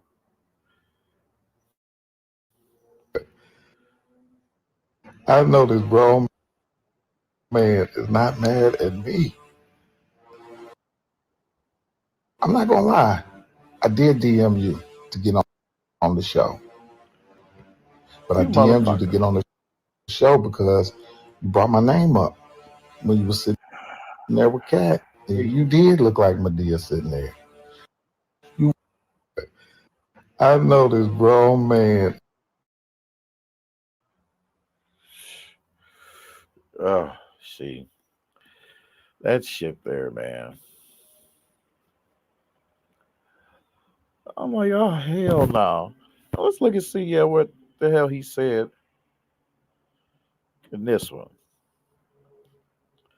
I think it's funny as hell. I wouldn't trust this motherfucker to hold my chicken. That nigga Shannon Sharpe called me trying to do an interview. I said, no, Medea, I ain't doing no interview. So you can sit across from me and look at my balls. I'll sit down, nigga. I thought he was going to attack Cat, that nigga there. Nigga shit is called Shay. The nigga's telling you. Put a wig on that nigga, tell me if that ain't motherfucking Medea's sister, nigga.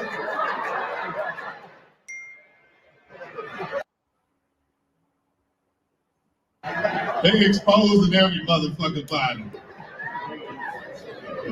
Yeah.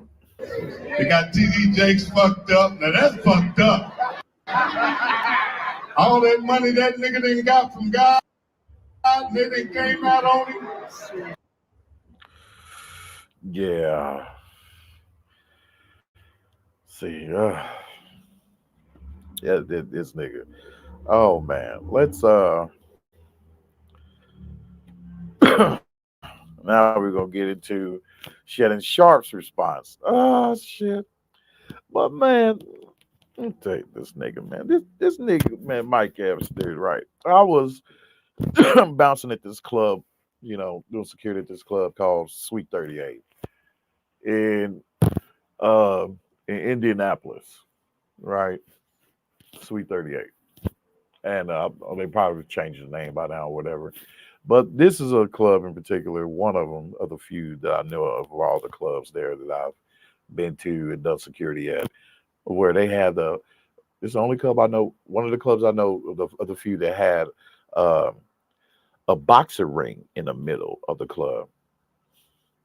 Right? They call it bikini boxing, but it ain't really bikini boxing. It's ratchet chicks / studs and G-hey dudes going up there, boxing around and shit. And but on this particular night, Mike Epps was there. He came through.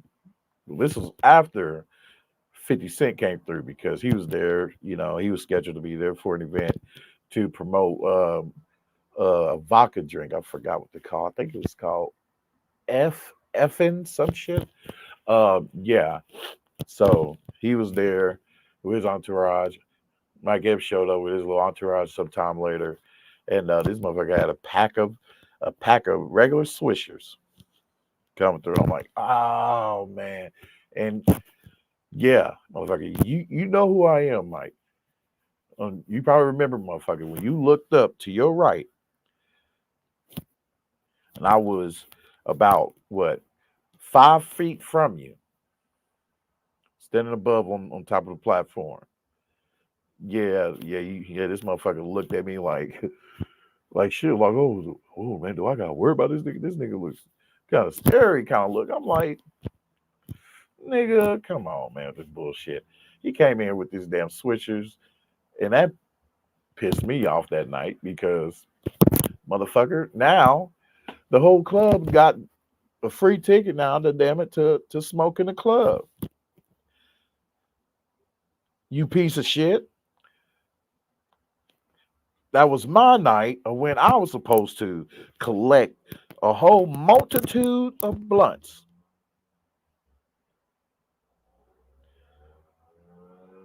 Because what I'll do is tell the motherfucker, look here, hey, you can stay in the club, bro. You know what I mean? But you got to cough up that joint. You know what I mean? You're going to cough up that blunt.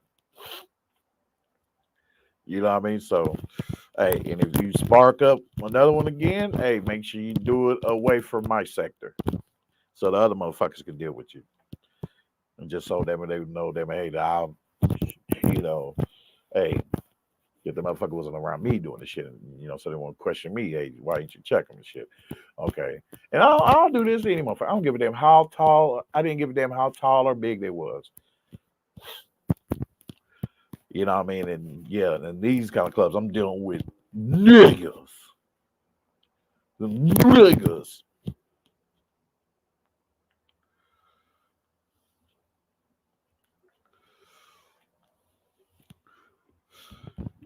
Shit. And hell, if it comes down to it, motherfucker don't want to leave, get hostile. Shit. I'll happily snatch their shit and snatch them up and drag their ass right along out. Boom. And then now they got to deal with my other security brothers who are shit strapped up like the SWAT team. Shit. Real talk. So shit, I mean, so I was pissed. So I asked my boss, I'm like, man, what can I can't get on these motherfuckers about smoking weed in the club, man. Because Mike Epps came in this bitch. I'll be damn. I was shitty the motherfucker. I was like, F you, Mike, for that. F you son bitch. But yeah. So we're gonna yeah, that shit pissed me off. Yeah, and then there's Slick want to cuss out 50 Cent too. 'Cause he strode through. I mean, because my position was all in the in the back area where they come through and shit. So, but yeah, we're gonna get back to it, and well, I am not gonna have a struggle to find out. I know I have is yes, Shannon Sharpe's response. So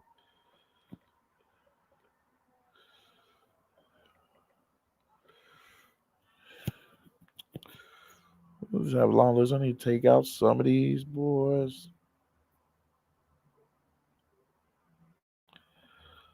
Oh shit!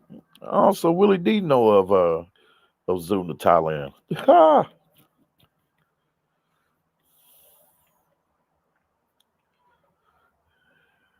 All right, and here we go. And this one is by way of Anton Daniels. I ain't feel like going through trying to find Shannon Sharpe's stream of when he talked about Mike Epps. So thank you, Anton Daniels. Shout out to you. Salute.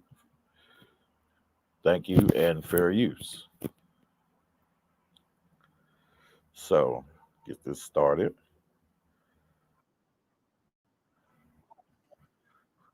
Let's see where I start.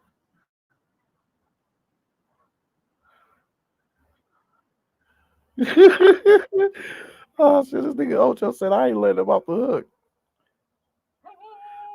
He said I ain't letting him off the hook. Ah shit!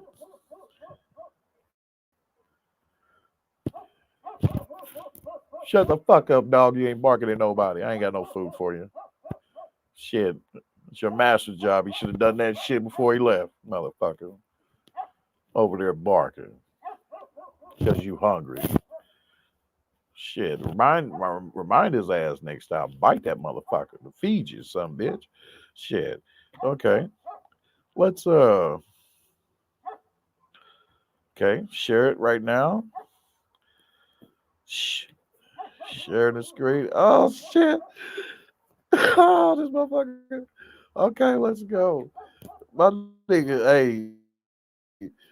I nigga Shannon boy, hey. Yeah, he responded on that shit. But yeah, out of respect, to in regards to the Monique and her Shalon, her son situation. Yeah, I'm with him on that, man. And his last response he did to this, he said he ain't gonna be looking to do any more videos and shit. So I mean, that's it's yet to be seen. But I will agree on my part. I'm not willing to continue on diving in this because, yeah. So, because right now I've been somewhat pissed off at women, black women, in particular black mothers, because of how they treat their sons versus their daughters. And and over the years, the truth of how deep and vile this shit is just, man, I just can't stand it too, man. Oh man.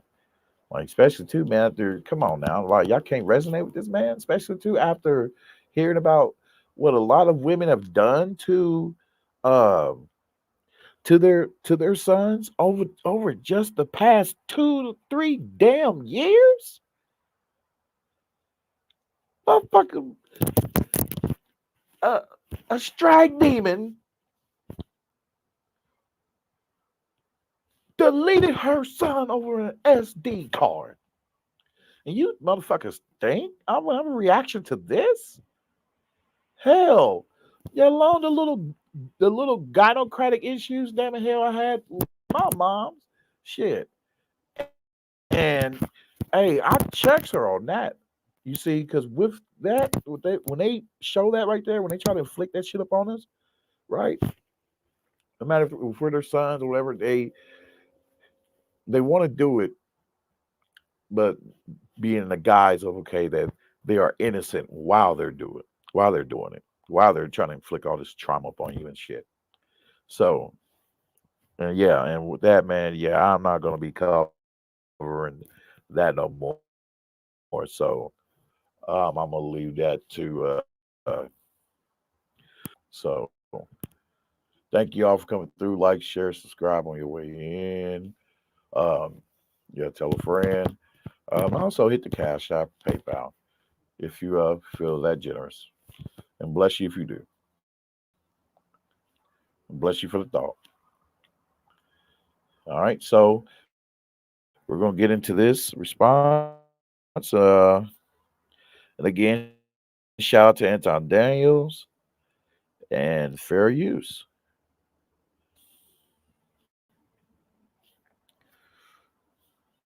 Right now, I don't mind his commentary, so let's go. I'm gonna mute myself real quick. The Mike Epps situation. Oh yeah, Mike. I heard what you said. Right? Yeah, I ain't letting you off the hook. And I think the thing for me is that, like I said, what he said, and so we had a conversation, and he and I gonna get together because he's from Indy, and he is guy gonna sit down and talk. And oh, y'all talked already? Yeah, we were texting. I mean, DM. We were DMing Ocho.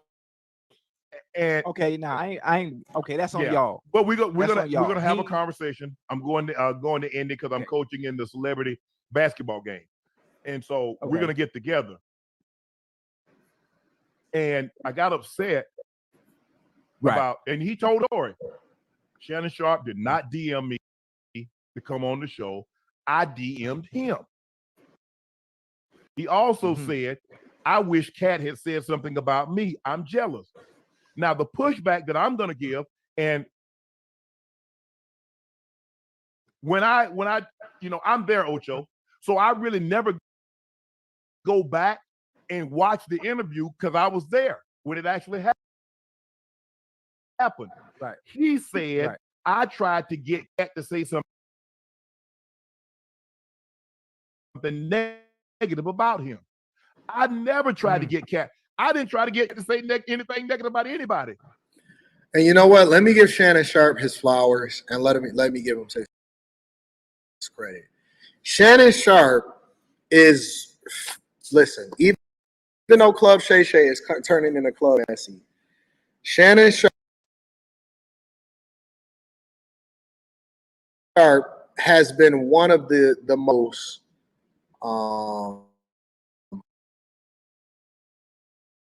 transparent, best interviewers that I've ever had, that I've ever seen, especially coming from a space where it seems like he's never been an interviewer before, right? He don't have, experience as a journalist per se, but as an interviewer, I will say that Shannon Sharpe is second to none, right? And the reason that is because Shannon does a really good job of asking questions and letting people say whatever it is that they want to say on the platform. And as a person that is interviewing people, that's what you have to do. People used to get mad at me, and I actually had to grow, right? I had to learn how to interview more appropriately from the first time that I ever did an interview all the way up until how I have conversations now. What people don't understand is that your job as an interviewee or the interviewer is to keep people talking and have them express their honest to God thoughts. It's not to challenge them. It's not to go back and forth with them, but it's to make sure that they get off whatever it is that they get off. Now, Shannon, he is absolutely correct. From what I seen from the interview, Shannon Sharpe did not try to get Cat Williams to talk negatively about Mike Epps. So I don't know where Mike Epps I've seen is that. getting at. I rock with Mike Epps. I think that he's a dope comedian. He actually opened. I noticed that too, bro. He didn't do that. Yeah, he didn't. Here we go. Ad. Nope. Mute. Yeah. So yeah, Shannon, he didn't get him to, to try to like say bad shit about him or anybody else for that matter. Hell, he was just asking him questions, damn it, and Cat was just flowing. Cat was Cat. I know I hit the unmute button. Opened up a very, very dope spot, putting $3 million into a comedy club here, right here in downtown Detroit, right next to Greektown. That is absolutely awesome. It's called One Mic. It's dope. People be there. It's popping. And then you got Day Days next door. Detroit is lit. I don't know what y'all on, but Detroit is absolutely lit. So he is opening up a new comedy club and a nice spot and all of that, and it be lit here in the city. So I fuck with Mike Epps. He dope. But to be honest, I did not personally see Shannon Sharpe at any point in that interview try to get Cat Williams to say anything negative about anybody. As a matter of fact, all Shannon Sharpe looks like he do, is ask the questions that is given to him from the producer, but he don't necessarily try to get anybody to talk negatively about anybody. I think Mike Epps was capping on that.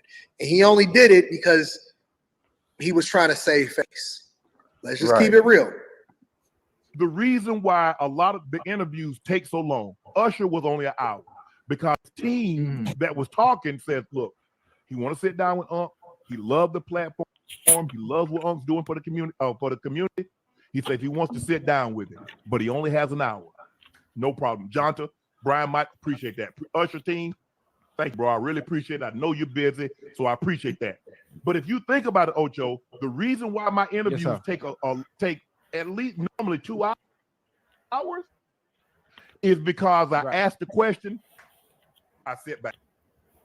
That's what he do. Yep, that's basically what he did. Yeah. Do I ever interrupt the guest? Because he is 100% correct. I gotta give Shannon Sharpe his credit. He asked the question and then he let them do whatever it is that they want to do. I don't want them to lose their train of thought. Shout out to End Time. Just go ahead and say fair use. I don't check. I'm Switzerland. I'm neutral. I don't agree. I don't disagree with what the person is saying. That's their truth. I want the person. I want the people watching on YouTube or listening, however you get it, Apple or Spotify. I think, is there any other way you can listen to it? Apple, Spotify, YouTube podcast. So however you consume it, you get to make your decision. Shout out to Sunshine. Sunshine, I can't wait to see you this summer. You're gonna have a ball. Hey, and we got the draft here in April. It's gonna be lit. So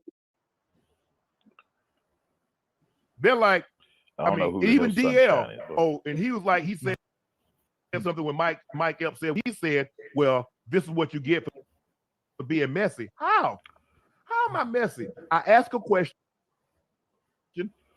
They answer the question. I don't like, hey man, did he do anything else? Did he say anything else? I asked the question, he answered. So we're going back and forth in the DL. He says, bro, let's just have fun with this. I said, no, I say, tell me the fun with you lying on me.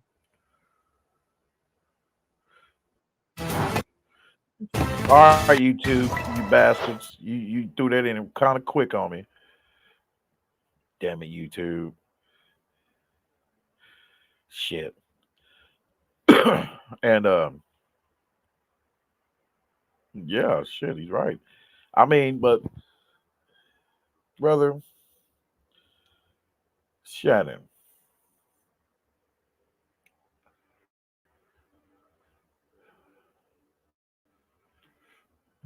Brother Shannon.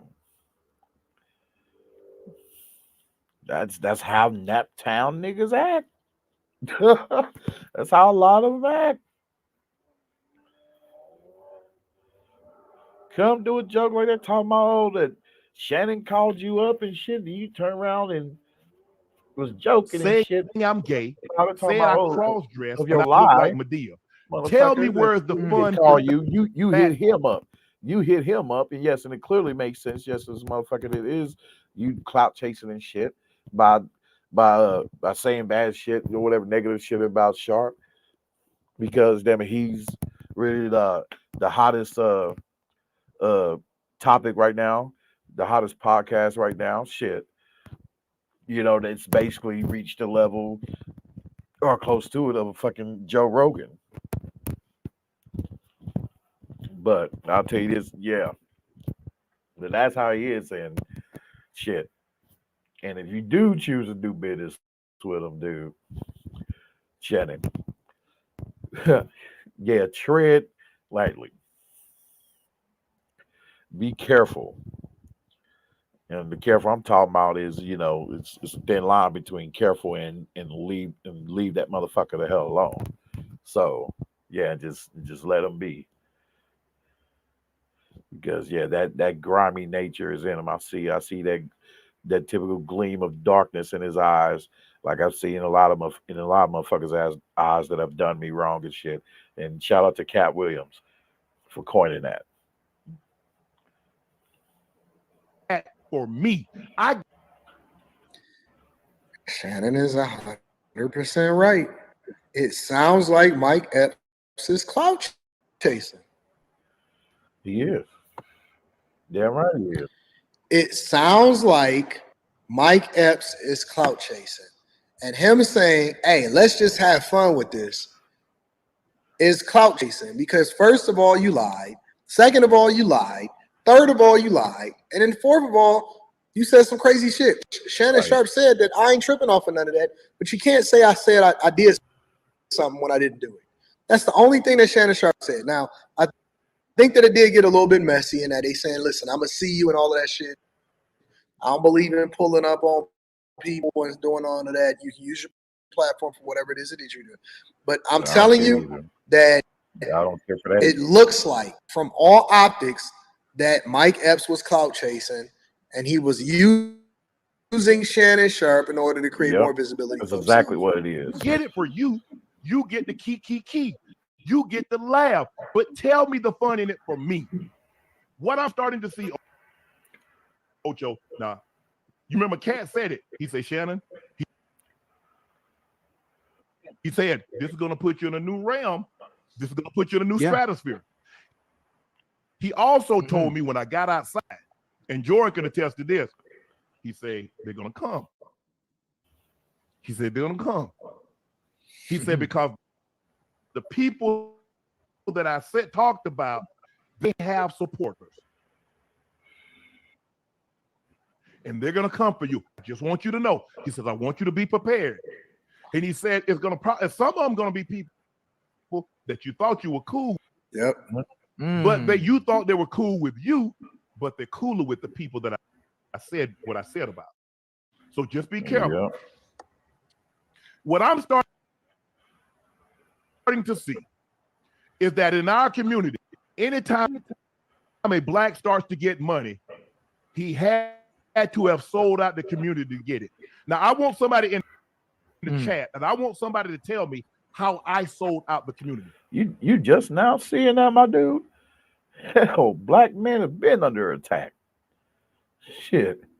Hell, they're trying their hardest, damn hell, to keep black men from rising up to like the peak of success. Hence, Jonathan Majors. Second of all, another time, anytime, a lot of times, not all, a black start to become a little successful, start to make a little paper, the first thing we say, oh, that ain't gay. He is 100% on point. Yep. He is 100%, 1,000% on point. With no proof, no nothing. A, they gonna call you gay. And then B, when you get big enough, they gonna turn on you. Yep. 100% of the time. Happens to every single person that has even a little bit of success, they're gonna kill you. And I think that people are jealous of Shannon Sharpe. I think that some people wish that they had did what he did. Some people wish that he wasn't as successful. Yep, that's what it Some people is. They hate for black men to be successful. They hate black men to be who are trying to be successful, who are successful through their hard work and integrity and earnestness. They hate that. And so therefore they'll try to devise whatever scheme in their head to to set the plot for how they're gonna keep this black man or black man plural from rising up to a higher station to close to that or equal to that of the white man. probably don't agree that he deserves to be there. I also think there's a lot of people that's giving Shannon Sharpe praise and props that actually. Hell, I'll say damn hell. I'll be moved to say damn hell. They're doing that shit. Hell, to keep the black man from from uh, passing up the white man in his status. It's like, nah, we're making sure now you black men don't get our status or above our status. So yeah, we're gonna yeah throw a whole bunch of hate at you and shit. Yeah, it's just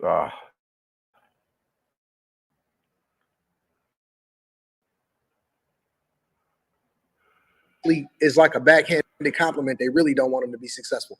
They doing it because they have to, not necessarily because they really feel that way. I honestly believe that it's a lot of people, and this is where Shannon got to be very, very careful, right? Because he's going to start to really be in certain circles and stratosphere around a bunch of snakes, around a bunch of people that don't want to see him win. It's a lot of people that just want to ride his coattails, and they don't necessarily want to see him win. They wasn't checking for him. They wasn't really rocking with him. It wasn't really that big of a deal. But now that he done blew the fuck up, and I mean blew everybody out the water, instead of them just saying, yeah, fam, you did great or whatever, now everybody going to want to ride the wave.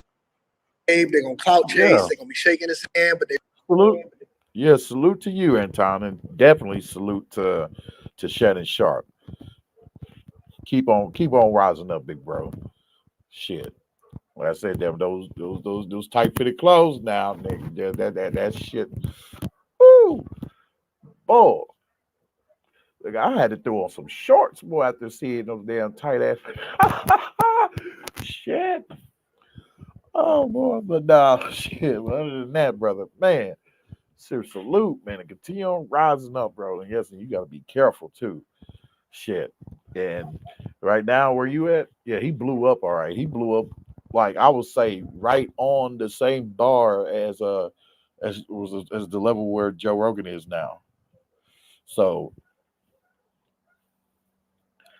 yeah, and yeah, I'll be careful like who you hang out with and all that shit. Yep, I wouldn't be trying to be hanging out with none of these chicks here and that shit, messing with these females like that shit. Hell, if you want to be seen in public with company, shit, have you at least like, you know what I mean, fellow brother man, you know, a straight man. Shit. You know what I mean? Or fellow brothers, plural, you know what I mean, at your side and shit when you out in public. And shit. And since you know your face out here now, everybody knows who you are. You know what I mean? They've been know who you are, you know what I mean, for the longest of time, shit, since your football days and you know, with you and Skip and shit. So I would say, hey, if you are into women, if you just hopefully you just deal with women, brother.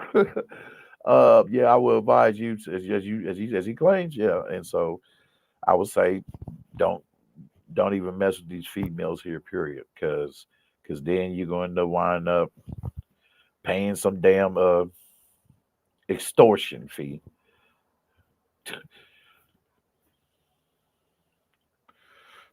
Well, this chick gonna, where a woman gonna try to come and get you for if not half your money, but all your money. Shit. Yeah. So and with that money, tell your ass you to take trips overseas where you ain't gotta worry about that shit. They can't use a bitch overseas.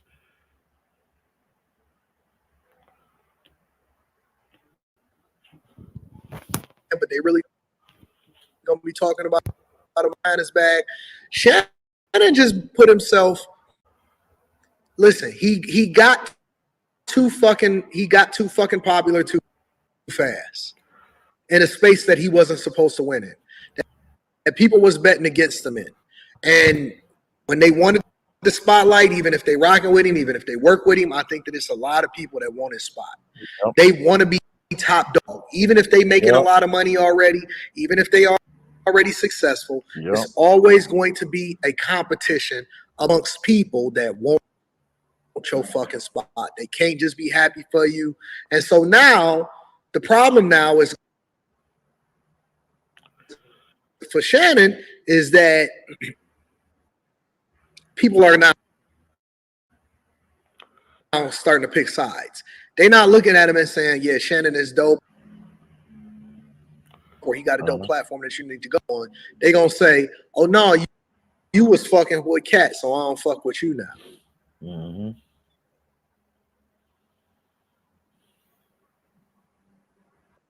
And everything. And every single thing that you do, it starts to become politics, especially when you start to become successful. You ain't even got to make no. All you got to do is start getting a little bit of movement, and people are going to start hating on you. Oh, he think he the shit now, huh? Oh, you messing with the ops now. First, it was just the interview. Now you picking sides every time. He's because they were and like what they try to do is call into question, because you know in our community, even though they say somebody might say it, it's still kind of frowned upon. And it's the crabs in a barrel mentality. Official Young Ghost 75 frowned upon in a lot of communities, right. But I don't know if it's treated as harsh, other than the Muslim community and in the black community. Yeah, but you know what? Even today, calling somebody gay, it really holds no weight. Ocho, it holds no weight today. It holds no weight. They got rules. They got places. Listen, they set a standard for them. AR said, why will Mike beef with Shannon? Because he want the clout. Didn't you hear what he just said? He said that Mike Epps just DM'd him again and said, hey, let's just have fun with this. And he was like, how's that fun for me? By you calling me ad hominem attacks and lying. To where at this point, hey, you gay. Okay.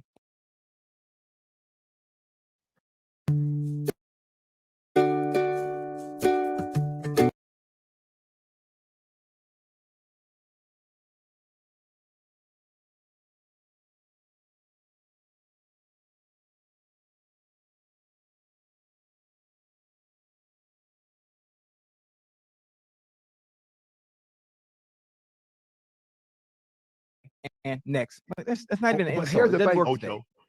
People will say, if you repeat something enough, why you think that people give misinformation? Yep.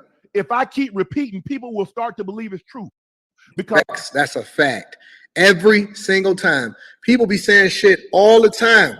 I be hearing shit like, how you get that information? When did that happen? Where's the paperwork? Whoever produced that? People just say shit. A lot of people believe repetitions of a lie will make it true. Yep. So if he had just said it once, but he kept repeating it, knowing me, and I get it. My style is Hollywood. He was gay. Okay, that's his life. That's not mine. Mm-hmm. Hollywood no longer styles me. Why? Because I'm loyal to Shelly. She was hurt that after 20 plus years of being my stylist, that I had gone outside to hire someone else. And someone else was getting the credit when she was there at CBS. She was there when I started at Fox. She was there when I was going out and doing red carpet events. And I never had a problem. And for me, in my head, I thought I needed someone outside. Right. I didn't buy one thing new when Hollywood started styling me. Everything, all those LB jackets, all that stuff that I already had it. And a lot of the stuff she had already put together, but I took it apart. So when he put it back together, it was just what she had put together. And I told him, I said, bro, I think you did an unbelievable job. I said, but I'm gonna go back to Shelly. Let me just say this, man. I don't believe in discrimination. I believe in because I work with gay people, right? It's gay people that work for me in corporate America specifically. I don't want no sassy man styling me. That's just flat out, bro. I don't. I'd rather just get a girl before I get a man, personally. And that don't mean that he can't do it. You damn right. I would rather get a damn that don't mean that y'all can't woman. do it when y'all get y'all fame and y'all money and all of that. I don't want no sassy man telling me what it is that I should and shouldn't. Yes. Amen to that, brother. Amen to that. That's just me personally. I'm not into it. I don't want that. I don't even want that type of energy around me. We do it in corporate America, and I don't discriminate, and I'm with that as far as your humanity and stuff. But I'm just I'm not. I'm sure. Because of corporate, I'm good. Yeah, you don't have to have a man, bro, to be your stylist. It's hurting all the damn stylists out there because he had been through anybody that knows me know I'm loyal. My team is my team. I'm loyal. And it hurt her. And she gonna ride me. Shelly is the closest. Shelly is close to me like my family. Right. She handles everything. All the emails. If you want to get in touch with Shannon quick, call Shelly. So, and I get it. Well, you hanging around with a gay guy. And see, here's the thing, Ocho. I agree. If I swerve, if I'm driving my car and I swerve, what's the first thing somebody automatically assumes? He drunk. What if I was on my phone? What if I drop something? You see how you make assumptions? But that's what we do in our community. Not, man, Shannon doing good, man. You see, he lost his job. He working so hard. Man, look at it. But no. He got to, ain't no way that man is being like that without selling out his community. But still, nobody told me how. Brother Shannon, I mean, I hear you, bro. People are they're gonna have their assumptions regardless, But the thing is, there's a thing of people having their assumptions, and it's out of your control as it is, obviously. Then you do with that, just keep on chugging on, what I mean? There's a thing of that, but then again, there's another thing of where we choose to pump up those assumptions, like giving them shit to assume. So therefore, if you're giving people shit to assume, then you can't get mad or pissed when they assume the very things, that or whatever various things that you're doing.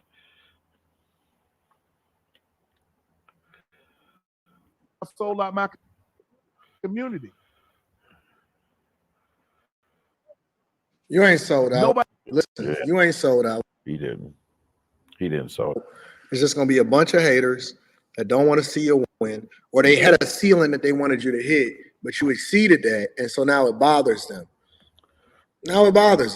And no, you're wrong, Elon. You're wrong, Elon, in the chat. You're absolutely wrong. and y'all just be saying stuff. Y'all just say wild shit on a regular basis. And sometimes I think that y'all say that because that is y'all. I think it'd be more of a reflection of the people that say it than the people that they saying it against.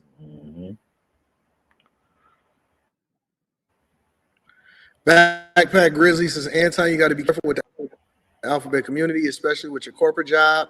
Got to be easy what you say, bro. Don't mess up that corporate bag, especially with that insurance. I ain't saying nothing. I said what I said. I believe that people should have the right to be able to work for and earn whatever it is that they earn. I work with some gay people. But it don't mean that they're not good at their job. I think that they're great at their job, and I love what it is that we do. They don't lead with that on the job. The only reason I know about it is because of conversations that we've had outside of the job, because we network with each other in real life, and so that's cool. I don't care. People can listen. I believe in American values. I believe that you should have the freedom to do whatever it is that you want to do when you want to do it. That ain't got nothing to do with me. Will I have one styling me, working for me personally in my business? No. No. Hell no. I do not want a gay You damn stylist. I don't have to be careful with that. You damn right. I think that people should be able to do what they want to do in their own personal time. Just don't lead with it on the job. Because what your sexuality is has nothing to do with whether or not you're going to get that project management done. Or whether you're a great project manager. That ain't got shit to do with what we're doing on this job. But they are. You can do what you want to do in your own personal time. I'm gonna worship my God. You can worship your God. You can have your sexuality. I'm gonna do what it is I'm doing. I'm gonna be nice and married and Christian, and so I'm cool with that. The thing that I'm saying is that for my business, if I need a stylist, I don't want a gay man styling me. I don't really understand where that's an issue. They're trying to press that effed up ideology. Do your job. I'll do my job. And then we can keep it moving. You gonna go home, I'm gonna go home, and we gonna live our own personal lives. I believe in that. As a conservative, I believe in freedom of choice and freedom of speech. Like, okay, where's your proof? So, and I said, Mike, you tell me the fun in it for me that you can lie on my name. I said, and guys out there, if I said your wife has been flooded more than a stadium bathroom, you gonna be cool with that? Ooh. Hell no, you not. If I say things about you, if you got a child that's slow, and I made jokes about that, you okay with that? No. So why should I be okay? It's just joke. And I told him this. I said, what I'm starting to see is that jealousy, hate, and envy is being disguised in jokes. I told you. That's what it is. I said, that's what I'm that seeing. shit is. Oh, it's just a joke. He a comedian. And he's right about that too. All that jealousy, I ain't hate, never heard him call envy, nobody. a lot of people, especially predominantly black people, because I'm black, and been around all you motherfuckers most of my life. So yeah, all my life. So yeah, and that is what it is, and that's what I see, and they will typically, they know those in my life that I came across with black folks that I've dealt with, they love doing it. They love disguising they love disguising their envy and jealousy and covetousness. Damn it, I can't speak about it. With jokes and shit like that, to make it seem light and like it ain't shit, but for when actually it is, because and like I said, shit like that, with him being a public figure as he is and reached to the level where he's at now. Oh yeah, he has a right to respond like this, and to set the record straight and provide this clarity for everybody. Thus, and then combine that with Mike Epps' video. I mean, his little short he put out. Yeah, confirms what Brother Shannon is saying. Confirms it to be true. Of that being the case, so that's what it is with with Mike Epps. He's jealous and envious. And yeah, past a certain age, yeah, you should be used to that with dealing with black folks. So those who are of the grimy nature and all that. I ain't gonna say all, but most in this country. Because there's a lot of things that we do that they don't do to each other in other nationalities. Hell, there's shit that we do to each other that the foreigners be looking at us sideways on, the foreigners that are here. Not just talking about the illegals, but the ones that are, that are cleared, verified and all that have earned their citizenship. They're looking at us deranged, with a deranged look because of all the dysfunction and shit that we have chosen to allow in our community. There's things that we do to each other that they would never think of doing to each other because they know how devastating it would be for the family, for when they're trying to establish a strong family unit, setting a strong example. Examples that black folks have been failing year after year to take heed to. Because if they did, then you won't have many black folks doing the same shit that Mike Epps is doing.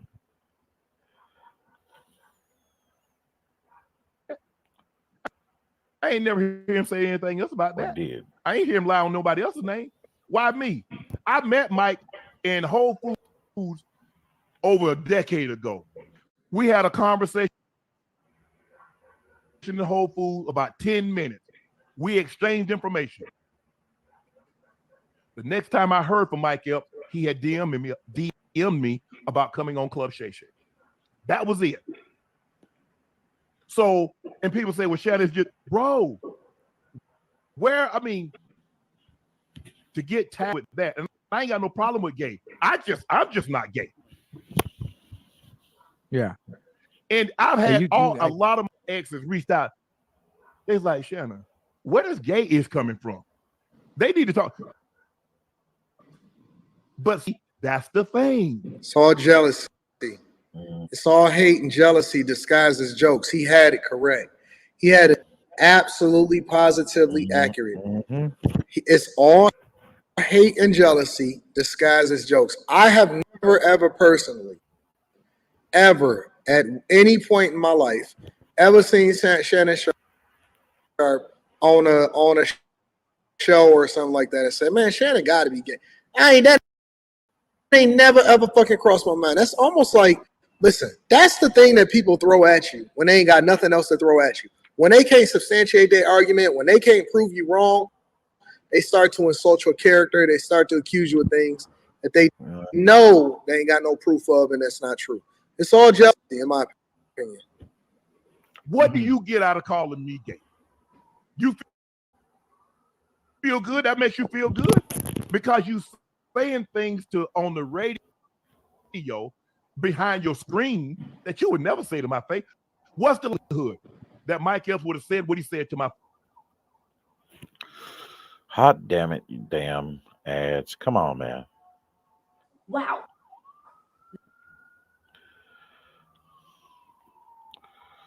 Come on.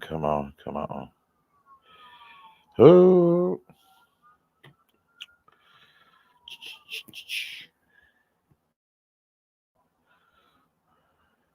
That said what they said. They're not gonna say that to my face, Ocho. You know that I know that. Yeah. Now, when I said I was gonna pull up, I was gonna see him. He and I was gonna have a conversation, and I'm gonna say, okay, where did you get this from? Where are you hearing this from? That's not the kind of pulling up. Why am I gonna put my hands on him and mess up my mind? Hey, that's real talk. Talk to him, Shannon. Real talk, Shannon. Don't fuck up the bag. As a matter of fact, listen, I think that Shannon is doing too much by even having a conversation with somebody in person. Fuck him. Right. I ain't got to even talk to you. I'm here to coach the game and have a good time. That's what We do I'm not have to be in the same spot at the same time, and I got to see you. I don't even want to know what you do. Mike Epps. It ain't even that deep to me. I don't give a fuck enough to even have a conversation with you. I'm on the other side. I already know what you want. When it got some black Air Force Ones and some Army fatigue, I was ready to go to Indy. Nah, and that's the thing. Nah, look, Dad just be talking shit. He be joking, y'all. Yeah. there's this one guy. He better wants to not come on my yeah, He better not come to Indy, damn it, hell, the motherfucker. show, but I don't have any respect for Motherfuckers in him. Indy, And I don't think he's jump your funny. ass. Who And that? so And I Mike- don't and Mike really Epps pay has a any whole attention to legion. him. And he keeps it Who going. that? Who that? The chat knows who he is. But that's the Chad, who that? 'Cause I was lost that's yesterday.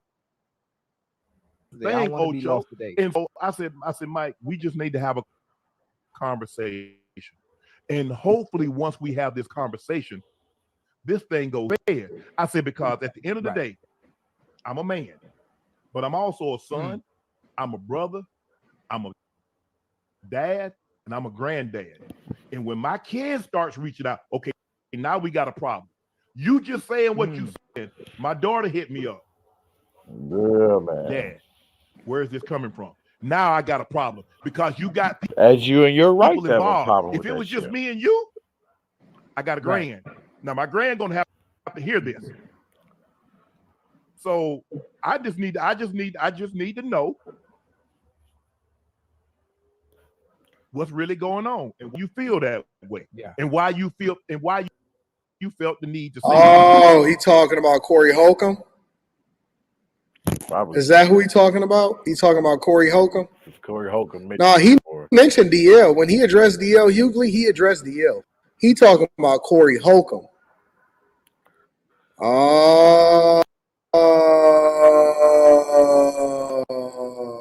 Okay. I was lost myself. I didn't know who he was talking about. Because Shannon Sharpe is hot as hell right now. Every single person got something to say literally about or a comment about what's happening on Shannon Sharpe's podcast. I mean, it just come with the game. He hot on the podcast circuit as a content creator, and so everybody's saying it. I didn't know he was talking about Corey Holcomb. Oh, I see. You said as far as I reached out to you. Now everybody heard him say, I'm jealous. Shout out to Dark mention my name. Shout out to Dark 80s, man. We might have to visit that whole subject on Thursday, because you know Thursdays is mine now, right? I know Thursdays is mine now, right? We might have to revisit that on Thursday, but we gonna get there. But then you turn around and say, well, Shannon tried to get Cat to go in on me, but he wouldn't. Did anybody hear me mention anything about Mike? Other than I think I might have said, I don't know, like I said, correct me if I'm wrong. I think I said Mike was great in that role. Nobody else could have played Day-Day. I don't try to get my guests to go anywhere. Right. But I have a question. What you have to understand for me, which is what I'm really good at, is obviously knowing all the comedians and understanding comedy in itself. It's how when I take anything that they do say with a grain of salt. Agreed, Ezekiel. I agree with you, bro. You know, because comedy Ocho, is you're not going to take what they're saying about me with a grain of salt. Stop it, Ocho. What is joke to you is death to someone else. Everybody don't play like they play. Okay, I know. Okay, you're right. But me, as hilarious, funny, you know my personality. If he say a rail getting smashed by 15 dudes, you cool with that? But how's it different? It holds no weight. You say that. I'm just listen, stay with me now. It holds no weight. We're saying it holds no weight, and there's no fact in it. Comedy. Hold on, there's no what? Let me finish. No weight in it. I know you. You're not gonna let somebody talk about race. You're not gonna let there's no fact. Somebody talk about your kids constantly. Lie on you. Yeah. Yeah, I understand where you're going. Stay with me, baby. I understand where you're going, but there's no need to get up and on about certain things that hold no weight and hold no true face Ocho, do value. you know how? Based on what Ocho, somebody said. If that's the case, let's go ahead. stay with me. Every time somebody says something, you're gonna be ready to No. argue or ready to argue. Ocho, You don't have to fight every Ocho. fight. Some fights are not even worth listening to or Ocho, paying our attention community to. Well, he got some is wise easily words too, though. misled. But still, he need to understand where he That's why coming we from. in the situation that we're in. We're not gonna ever get Can I out ask you a because question? why? Can I Sure. ask you a question? Who cut your checks? Who in the community cut your checks? The people that support us. What can anybody in our stay with me? Who in our community can say anything about you that's going to affect your bottom line at the end of the day and you No, paying your Ocho, bills? it's the people in the community that support us. We have a heavy Right. African demographic that follow us. Whites too. We got a heavy female, women that They're follow us. They're gonna always support us, Unc. The support's not gonna stop because of what somebody Ocho, says. That's Ocho, not gonna it's stop. Now, here's the I thing. hear that, but bro, to The stop joke that is shit. always funny as long as it's not about you. Ooh, That's true. the joke is always And you see, funny as long you as and it's not about you. That's real shit. Yep, I, you're right. we joke, but you and I have a personal relationship. That's different. Right. And we know we keep it above the board. Right. That's all I'm saying.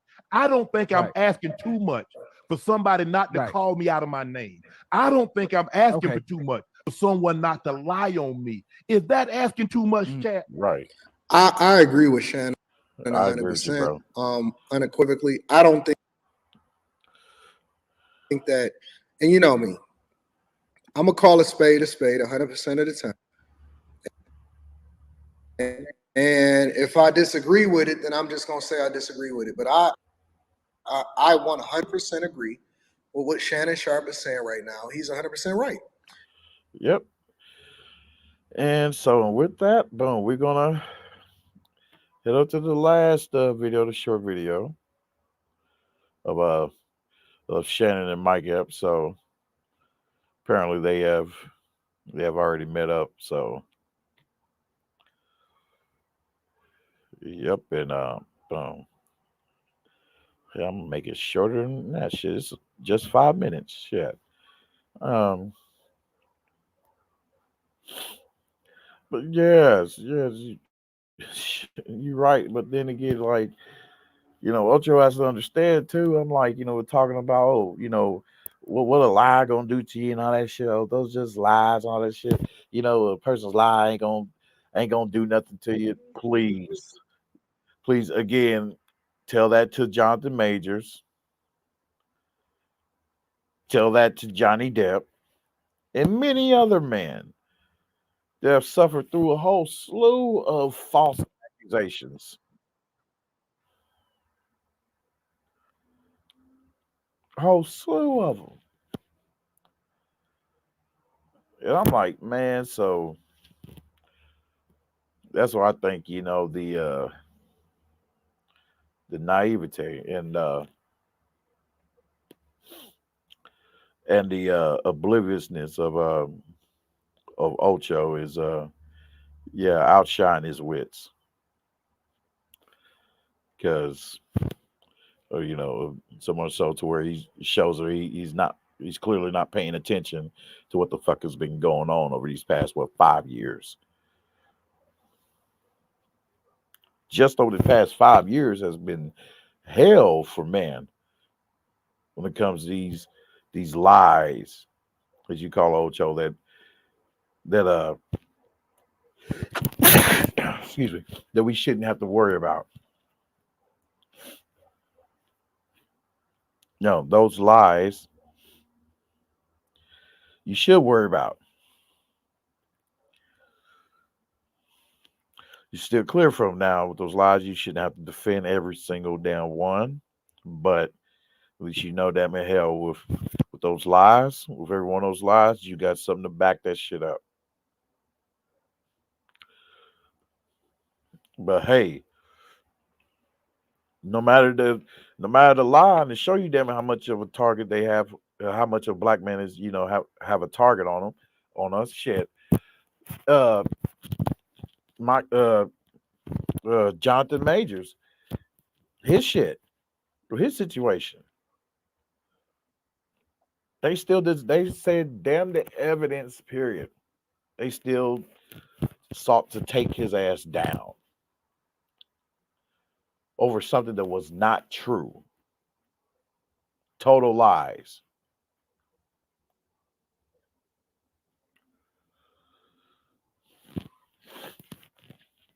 So, so yeah, brother Shannon's right. Brother Shannon's right. He did what he needed to do. He made this one response video. Boom. You know what I mean? And hey, if he's done. He ain't. And he's showing that he's the real one in this. You know what I mean? Hell, fivefold because shit, he's not he's not giving into it like that. You know, like you think uh a person would. You know what I mean? That that owns a channel that would constantly go back and forth and do countless hours of videos and streams about one individual because of just of how bad they pissed you off. So is these cases, which are the best, boom, lay out that one time, boom, that one clarity video, and boom, and just keep on moving forward from there. Continue on to sit on the greatness, brother Shannon. And yes, and so our last one right here, this one's very, very short. This one's very, very short. Hell, like I said, I'm gonna make it shorter than the video itself. Because it's gonna be pretty self-explanatory. So here we go. As you can see, that motherfucker is recent. So in fair use, and shout out to the Forgotten Kings TV. The beef is officially over. So the beef is over. That's right, y'all. Moments ago, Shannon Sharpe posted the picture alongside comedian Mike Epps. So Shannon posted this via IG. That's right. Right, y'all, with the caption that reads, as promised, no video required, no audio required, just a picture for proof.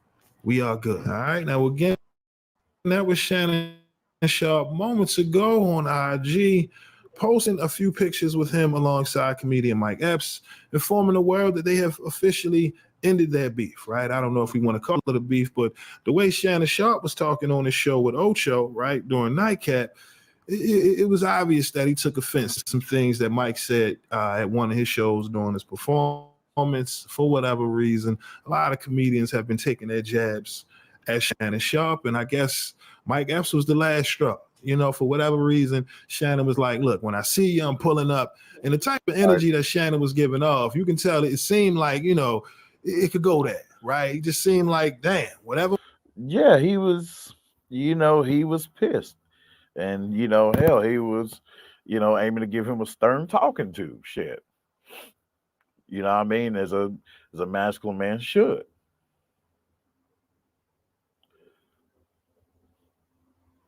But shit.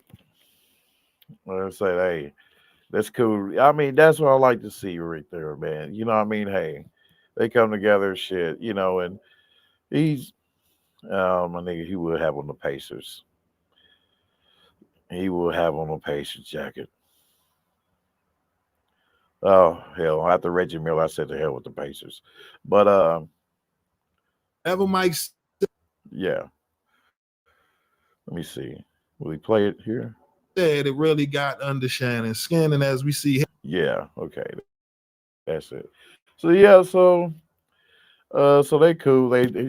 He squashed that shit. You know what I mean? And that was very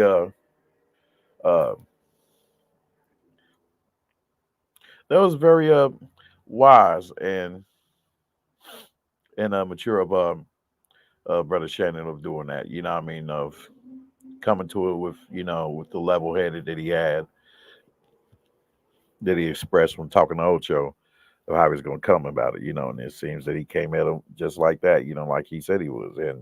And they end up, as you see, having that brotherly embrace, what I mean? That masculine brotherly embrace, damn it, that I always like to see shit, whether it's they embrace like that, damn it, hand to hand, or damn it, or they gripping each other with a brotherly embrace, and they both bloody as hell. And so I'm talking about the cage fighting. So yeah, because that's my shit. I've ascended from football, but yeah. Anyway, but yeah, well that's it, y'all, on that one, man. And I put the link out there for a minute purposely to see if anybody wanted to come through. But thanks to all you guys for listening, coming through. This is your guy Ray Hama, 1 versus a million. Again, don't forget to hit the like, share, and subscribe, and also hit the Cash App and PayPal, which is in the description. Thank you. As I will play a little bit of music on the way out.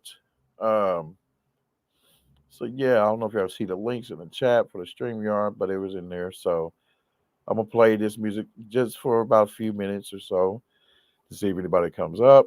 But if not, after a few minutes, I'm gonna go ahead and kill it.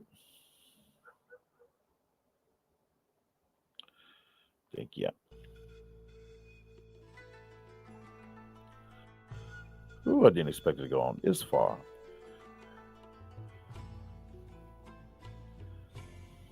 Damn, been on here this long? Shit, I'm hungry.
All righty. Thank you guys for coming through. Again, this is your guy Ray Hama, 1 versus a million. Like, share, subscribe, hit the Cash App, PayPal.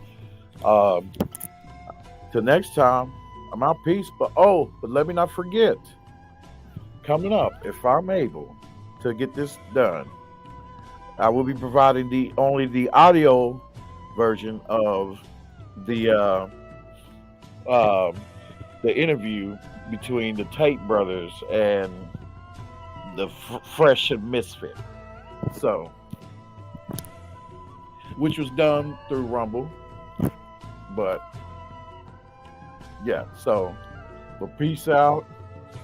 And may you, my dear brothers, have a good night.